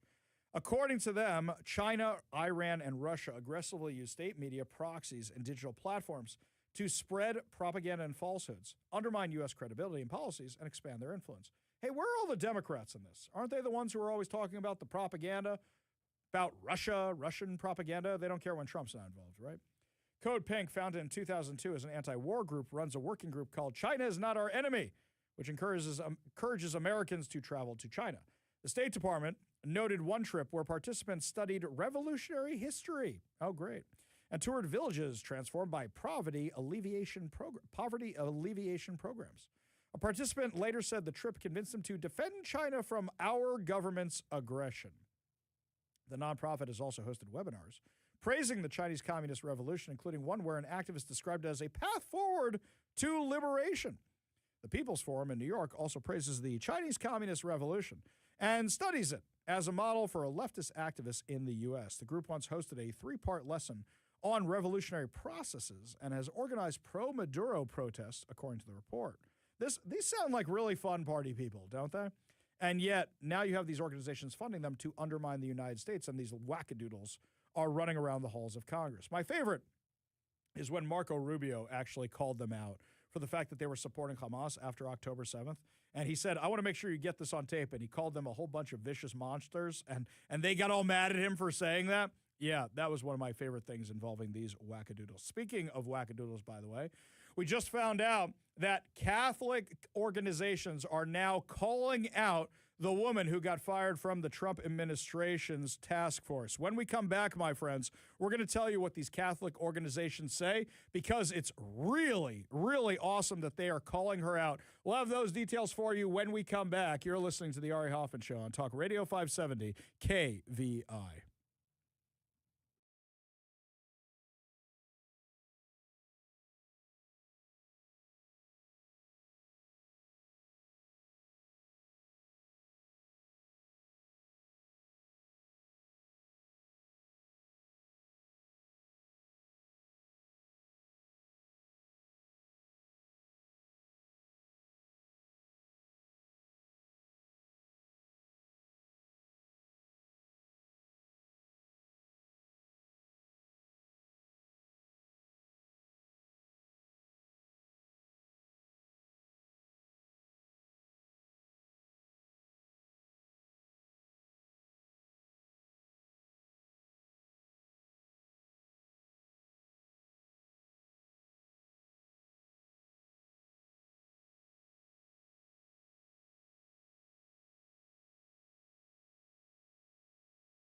Just a reminder, everybody, this might be your last chance to sign up for State of the Union, because last time I checked, we only had a handful of slots left, and I know some people at the parade were asking me about it. So make sure you go to kvi.com right now to watch the State of the Union and to have some wonderful steak with us. And, Kevin's got to say something. What's Kevin got there? I just had a caller say that they tried to get 2 tickets and would only let them get 1. So we might be at that level And now. I don't know if he got that ticket, but I explained to him we don't see the numbers. It's through a third party, so it's quite possible that there's only 1 ticket left. It could be. So, caller, whoever you were, make sure you buy that last ticket because we might actually be sold out. Just one more update for you on a story we did a little bit earlier about Carrie Prejean, the former Miss California. Well, now the Catholic League is calling her out, saying she does not run a Catholic organization, has no Catholic credentials as an author or instructor, and indeed represents no one but herself. Wow. Call her out on something like that? Yeah, I think she just did all this for the social media attention. Well, something that is fun today, a distraction from all the craziness of politics, was the Seahawks parade. And our favorite senior parade reporter for Northwest News Radio is now in studio for us. How many times do I have to say it? I identify as a correspondent. Okay, our senior parade correspondent, Jeff Pogula, is in studio right now. Typically, I am a political reporter. You know, Yes. we've got the Northwest Politicast we air every weekend on our sister station, Northwest News Radio. And shameless plug, you can find anywhere, wherever you get your podcasts. Yes, that's fine. That's why we have you on the show. But I figured I'd bring politics into Seahawks. Wait, what? Talk about that. We brought you in for just sports today. Well, you know what? It's a political talk show, isn't it? That's true. Fair we can enough. do that. All right. The victory parade might have wrapped up, but the celebration of the Super Bowl win continues down in Olympia. As you know, the Super Bowl always happens sort of the first, second weekend in February, which is always when the Washington State Legislature is in session. So, revived from last year was House Bill 1759, designating December the 12th as Day of the 12s, 12/12. Cute. I like a that. resolution to honor Seahawks fans. It's my birthday. So, That's hey, my well, there birthday, you by the go. way. So, but they were debating it on the House floor today, and it led to some division among Republicans. Are there further remarks? The member from the 6th, Representative Volz. Thank you, Mr. Speaker. I really appreciate this as a lifelong Green Bay Packer fan to bring forth this resolution honoring the great number 12, Aaron Rodgers. I think. Point of order. The member from the 15th, Representative Corey, please state your point of order. The good member is not speaking to the actual subject of the bill. Go Hawks. So anytime I can bring in Robert's Rules of Order, I'm a happy guy. Yes, we know that. Ultimately, that's a sport for you. Absolutely. Ultimately, the bill passed with the support of Representative Volz, despite the fact that he's a Green Bay Packers fan, which, you know, my family's from Minnesota, so there's an extra layer of no. But and nearly every other member of the House. So the measure now heads to the Senate for consideration. Excellent. So, Okay. But that's I not like the that. only piece of audio. Oh, there's more drama. Oh, yes. You remember Representative Jeremy Default? He had something to say on debate on the bill. A friend of mine won 2 tickets to see the Seahawks in the Super Bowl. The only problem was his wedding was scheduled for the same day. So last week I got a text message from him and it said, "Is there anyone willing to take my place? She makes a lot of money and she's a really good cook." As you might imagine, there were a fair amount of groans on the floor of the State House of Representatives, a couple of laughs. Yeah, I like that. That's good. That's good. Everybody still married? Okay. For the time being, I think divorce proceedings take more than a couple of hours. I don't know. We're not California. I mean, those things happen right away. Crazy stuff. But yes, I was down there covering the parade today. We haven't, at least I haven't seen an official estimate on the crowd size. But in 2014, the last time the Seahawks won the Super Bowl, it was about 750,000 attended the parade and rally in downtown Seattle. Organizers this year were expecting closer to 1 million. Right. We don't know if we actually got them. I was discussing this earlier on the show. I don't know how you can hit a higher number when you have 30% office vacancy in downtown Seattle. I don't... What are you talking about? We're talking about people coming in from outside of Seattle. I understand that, but they were offset by the amount of people who are already here. Now, if you're saying, if you hit that million number, that means most of them were not from Seattle. And I assume that other times, too, they're coming in from outside of Seattle. But you get no added help from the people who are here from work anyway, who are coming down out of their office building or whatever it is that day to go to the parade. That's the only point I'm making. I'm not saying I want it to be less than $1 million. I want it to be more than $1 million. I want it to be $1.5 million. I'm just saying you're operating with a handicap. That's all I'm saying, like a golf game. I mean, you're talking about people who are attending the parade, not the number of people who are in downtown Seattle. I know, So but like we saw people. Where were you for the parade today? Which part of the depends. route? I was at Lumen Field for the start of it, and then. So wait a second. Stop right there. Tell us about that. You were there. I wasn't there. Tell us about being at Lumen Field. Forget crowd counts. Okay. Tell us what All it right. was Well, like. well, I'll Yeah. start with the crowd count. About 50,000 people at Lumen Yeah. Field for the trophy presentation. Not the 70,000 you typically get for a game because they have to put a stage out and part of it's shut off. But it was a, how do I put it? A celebration by players, coaches, and front office staff that involved, or very clearly involved, a fair amount of a number of adult beverages. Oh, we saw those during the parade. There was a lot of beer on those floats. If you get a chance to, and I believe you could find it at Seahawks.com, but take a look at the speech from John Schneider, the general manager, president of football operations. Yeah. Had a, what do you call a red Solo cup in hand during his entire speech.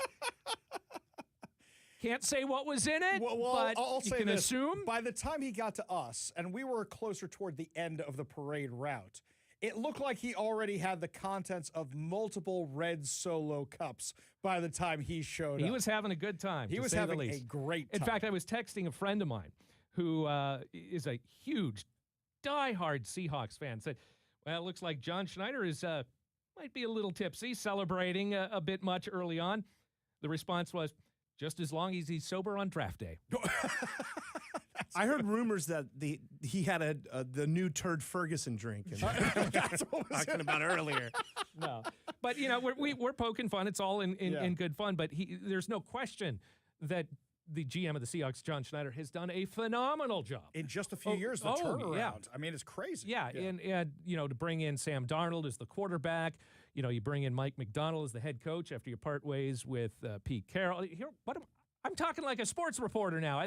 Well, this look, is not my I lane. always say I want to be a sports announcer. You always talk about how you want to be a sports reporter. So, okay, you leave. I don't want to be a sports reporter. Well, all but right. I hear there's availability. So you leave Lumen Field, and then you're on the parade route. Were you towards the beginning of the parade? About midway. Midway on the parade. Were you near us? Yeah, a few blocks south of where you were, Okay. where most of the media was staging. Okay, So- now we have a question for you. Did you happen to notice the street preachers go by? Oh, yeah.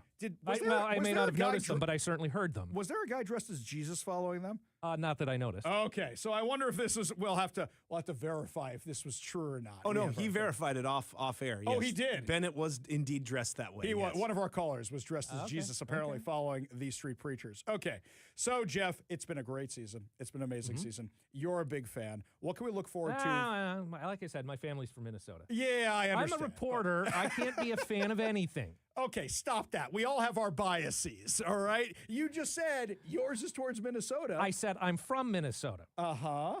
I'm from New York. My bias isn't towards the Jets or the Giants. Look at the No, it's jersey I towards got the on. Mets. I know what you're getting. I have the Mets bias. Everybody here knows that. When the Mariners made it to the playoffs this year and the Mets were home watching them on the couch, I didn't hear the end of it from our listeners. They were more than happy to call and make fun of me. Well, okay. So, fine. I will admit my bias of being a Minnesota Vikings fan. Yes. That doesn't mean that I'm not also a Seattle Seahawks fan. Hang on a second. Jeff admitting he has bias is a huge deal. Jeff never admits his bias. This is a really, really big deal. But it, you know, and I was talking to my dad a couple of months ago in the middle of the season.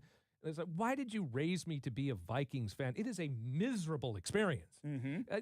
4 Super Bowl appearances, not a single trophy, and then constant losings. Yes. So that's what it's like to be a Minnesota fan. My father calls raising a child to be a Mets fan a form of child abuse. that is a direct quote from my father about that. He has said that many, many times. Jeff Pogela, tell us what's coming up on the Politicast this weekend. Well, we're going to talk about, of all things, the economy. Spoke with state labor economist Paul Turek, talking about the fact that Washington State had the 3rd greatest number of layoffs in the country in the month of January. Close to 20,000 people lost their jobs last month. We're going to talk about that and see how much of it is national policies, trade, and the like, versus state policies. What's affecting the job market here in the Seattle area and greater Washington state? See, I have my theories, and now I'm going to have to tune Yeah, into but the I would trust Politicast to find out. I would trust a labor economist with a PhD more than I would you on that. I don't trust anybody with a PhD. That just means I shouldn't listen to them at all. We go by instinct on this show, not facts. That's not what we do. That much is obvious. Jeff Podula, senior parade correspondent for Northwest News Radio. Catch the Politicast this weekend. Only good news to wrap up the show. Your good news headlines and some good stuff about the Seahawks, too. Put a smile on your face heading into your evening commute. You're listening to the Ari Hoffman Show on Talk Radio 570 KVI.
Only good news to wrap up another amazing episode of the Ari Hoffman Show right here on Talk Radio 570 KVI. And before we get to our good news headlines, I just want to take a moment and say, even though we're talking about little things here and there that happened during the parade today, whether it was 750,000 people, whether it was 500,000 people, whether it was 1 million people, whether it was 2 million people, it was really nice to see Washington, because I know a lot of those people are not from Seattle who came here. It was really nice to see all that pride, patriotism, whatever it is in the Seahawks on full display. Everybody was there to have a great time, with very few exceptions. Everybody was there to have a great time. Seattle Police, law enforcement, Washington State Patrol, the National Guard, everybody did a good job. And even our city officials, for whatever role they played in organizing this thing, and Seafair, the Seafair people. It was a beautiful, beautiful event. It was mostly on schedule, too, even given the tons and tons of people. So I just want to say it was so much fun being down there. And I don't know if it's a once-in-a-lifetime experience, because now there's been 2 of these in my lifetime, but it really, really, really was incredible. And I want to say it was so nice that so many of you came up and visited us. It was really nice to see so many of you, meet so many of you in person. It was really a lot of fun. Now, sticking with the Seahawks fun, by the way, I don't know if you saw this story yesterday. Como News had it. Seattle Seahawks quarterback Sam Darnold brought the Super Bowl excitement back to the Emerald City with a unique celebration. Fresh off the Seahawks Super Bowl victory in Santa Clara, California, Darnold worked a special shift at the first Raisin Cane's restaurant in Seattle on University Way Northeast. The Tuesday event offered fans a chance to join the celebration, get a sneak peek at the highly anticipated restaurant opening on February 17th. By the way, the fact that he did this in the college part of town, that's really, really kind of cool. During his shift, he engaged with fans, served chicken fingers to a lucky few, and had a little press conference. By the way, he's a class act, an absolutely class act. They asked him about his previous team, the Jets. He could have bashed the Jets, and he would have had every reason to bash the Jets. Instead, he said this. Biggest thing, that's all you can ask for as a player is to be, feel supported, especially by the team that drafted me. And, I always look at myself and feel like I could have done a lot more for that franchise when I was there. And the fact that they're able to support me even through that means a lot. Class act. Class act. That was really, really nice. While this was not an official meet and greet, select fans in line had the opportunity to be served by Darnold at the counter. Throngs of people gathered outside the restaurant, donning Seahawks garb and chanting in support of Darnold and the team. The event also featured a special moment in the parking lot where Darnold addressed the crowd, ensuring everybody could partake in the celebration. Now, here's the thing. I didn't see Sam Darnold today. Was he walking? Where was he? Because we saw the buses and the troop carriers and everything go by. I didn't see him anywhere. I guess we missed quite a few because I guess Sherman was there too. I didn't see him. I think it was depending on what side of the bus and how many people were on the bus and that sort of thing. Because I talked to some people who were standing like pretty close, and I don't think any of them were walking. There are a few of them were walking. Some people were walking. I don't know if someone he was told me that Darnold was not. Okay. So how do we miss that dude? I don't know. I had the camera zooming in on all. I got all this video I haven't posted yet. It was pretty cool. I don't know how he missed him. Also, I don't know how he missed Bob Ferguson and Katie Wilson, who apparently boarded the buses, but those were the buses with the black windows that you couldn't see who was on them. And did you notice they were electric buses? No. I noticed that too. Oh, we're so eco-friendly. I did like the people who climbed up through the hatches on the buses or were hanging out. By the way, I didn't recognize half these people. And I know I'm not the biggest fan of the Seahawks, so I'm not going to know them. But I'm like, you are definitely not a football player. Who are you person up there? There was a ton of, they must work in the front office. It must be something like that. When they were up on the bus, I think Zach said something like, the bus driver's like, get down from the, like we all had in school. Yeah. One time I tried to do something similar to that. Yeah. My buddy had a van, like an old Chevy cargo van or whatever. And during our senior year when we graduate, we do this drive around the school or whatever. And I had the great idea of getting up on top of the bus, just like in the movie Teen Wolf. Sure, let's surf. A little surfing up there. Way harder than you expect. Very scary, man. Very scary. Not my jam. Like those crazy kids in New York who think it's a good idea to do that on top of a subway. No. Really stupid. Really, really stupid. Yeah. But anyway, looks like everything went off without a hitch. Really wonderful job to everybody who carried out that parade today, who had anything to do with the parade today. Was lots of fun. I had a great time, and I'm not even the biggest Seahawks fan. It was really just a lot of fun being down there. This has been a really great time for Seattle sports. The Mariners making it to the playoffs. Maybe they'll do better this year. The Seattle Seahawks with the Super Bowl championship. Really a lot of fun. I still don't have the answer to this question. Where's the Lombardi Trophy going? Last time it was kept at the Mopop. I wonder if it's going to be there, if it's going to be somewhere else. I saw it for a brief flash going by off the back of one of the trucks, whatever it was. I saw it for 2 seconds. But anyway, just amazing. And it was so great to see so many of you out there today. Really just a lot of fun. And I'm so glad so many of you came out to say hi. We had a great time. It's really special anytime your home team wins a big game like this. So really just a lot of fun. That's going to do it for us today, but fear not, my friends. We will be back tomorrow with more insane stories and more exciting guests. You've been listening to The Ari Hoffman Show on Talk Radio 570 KVI.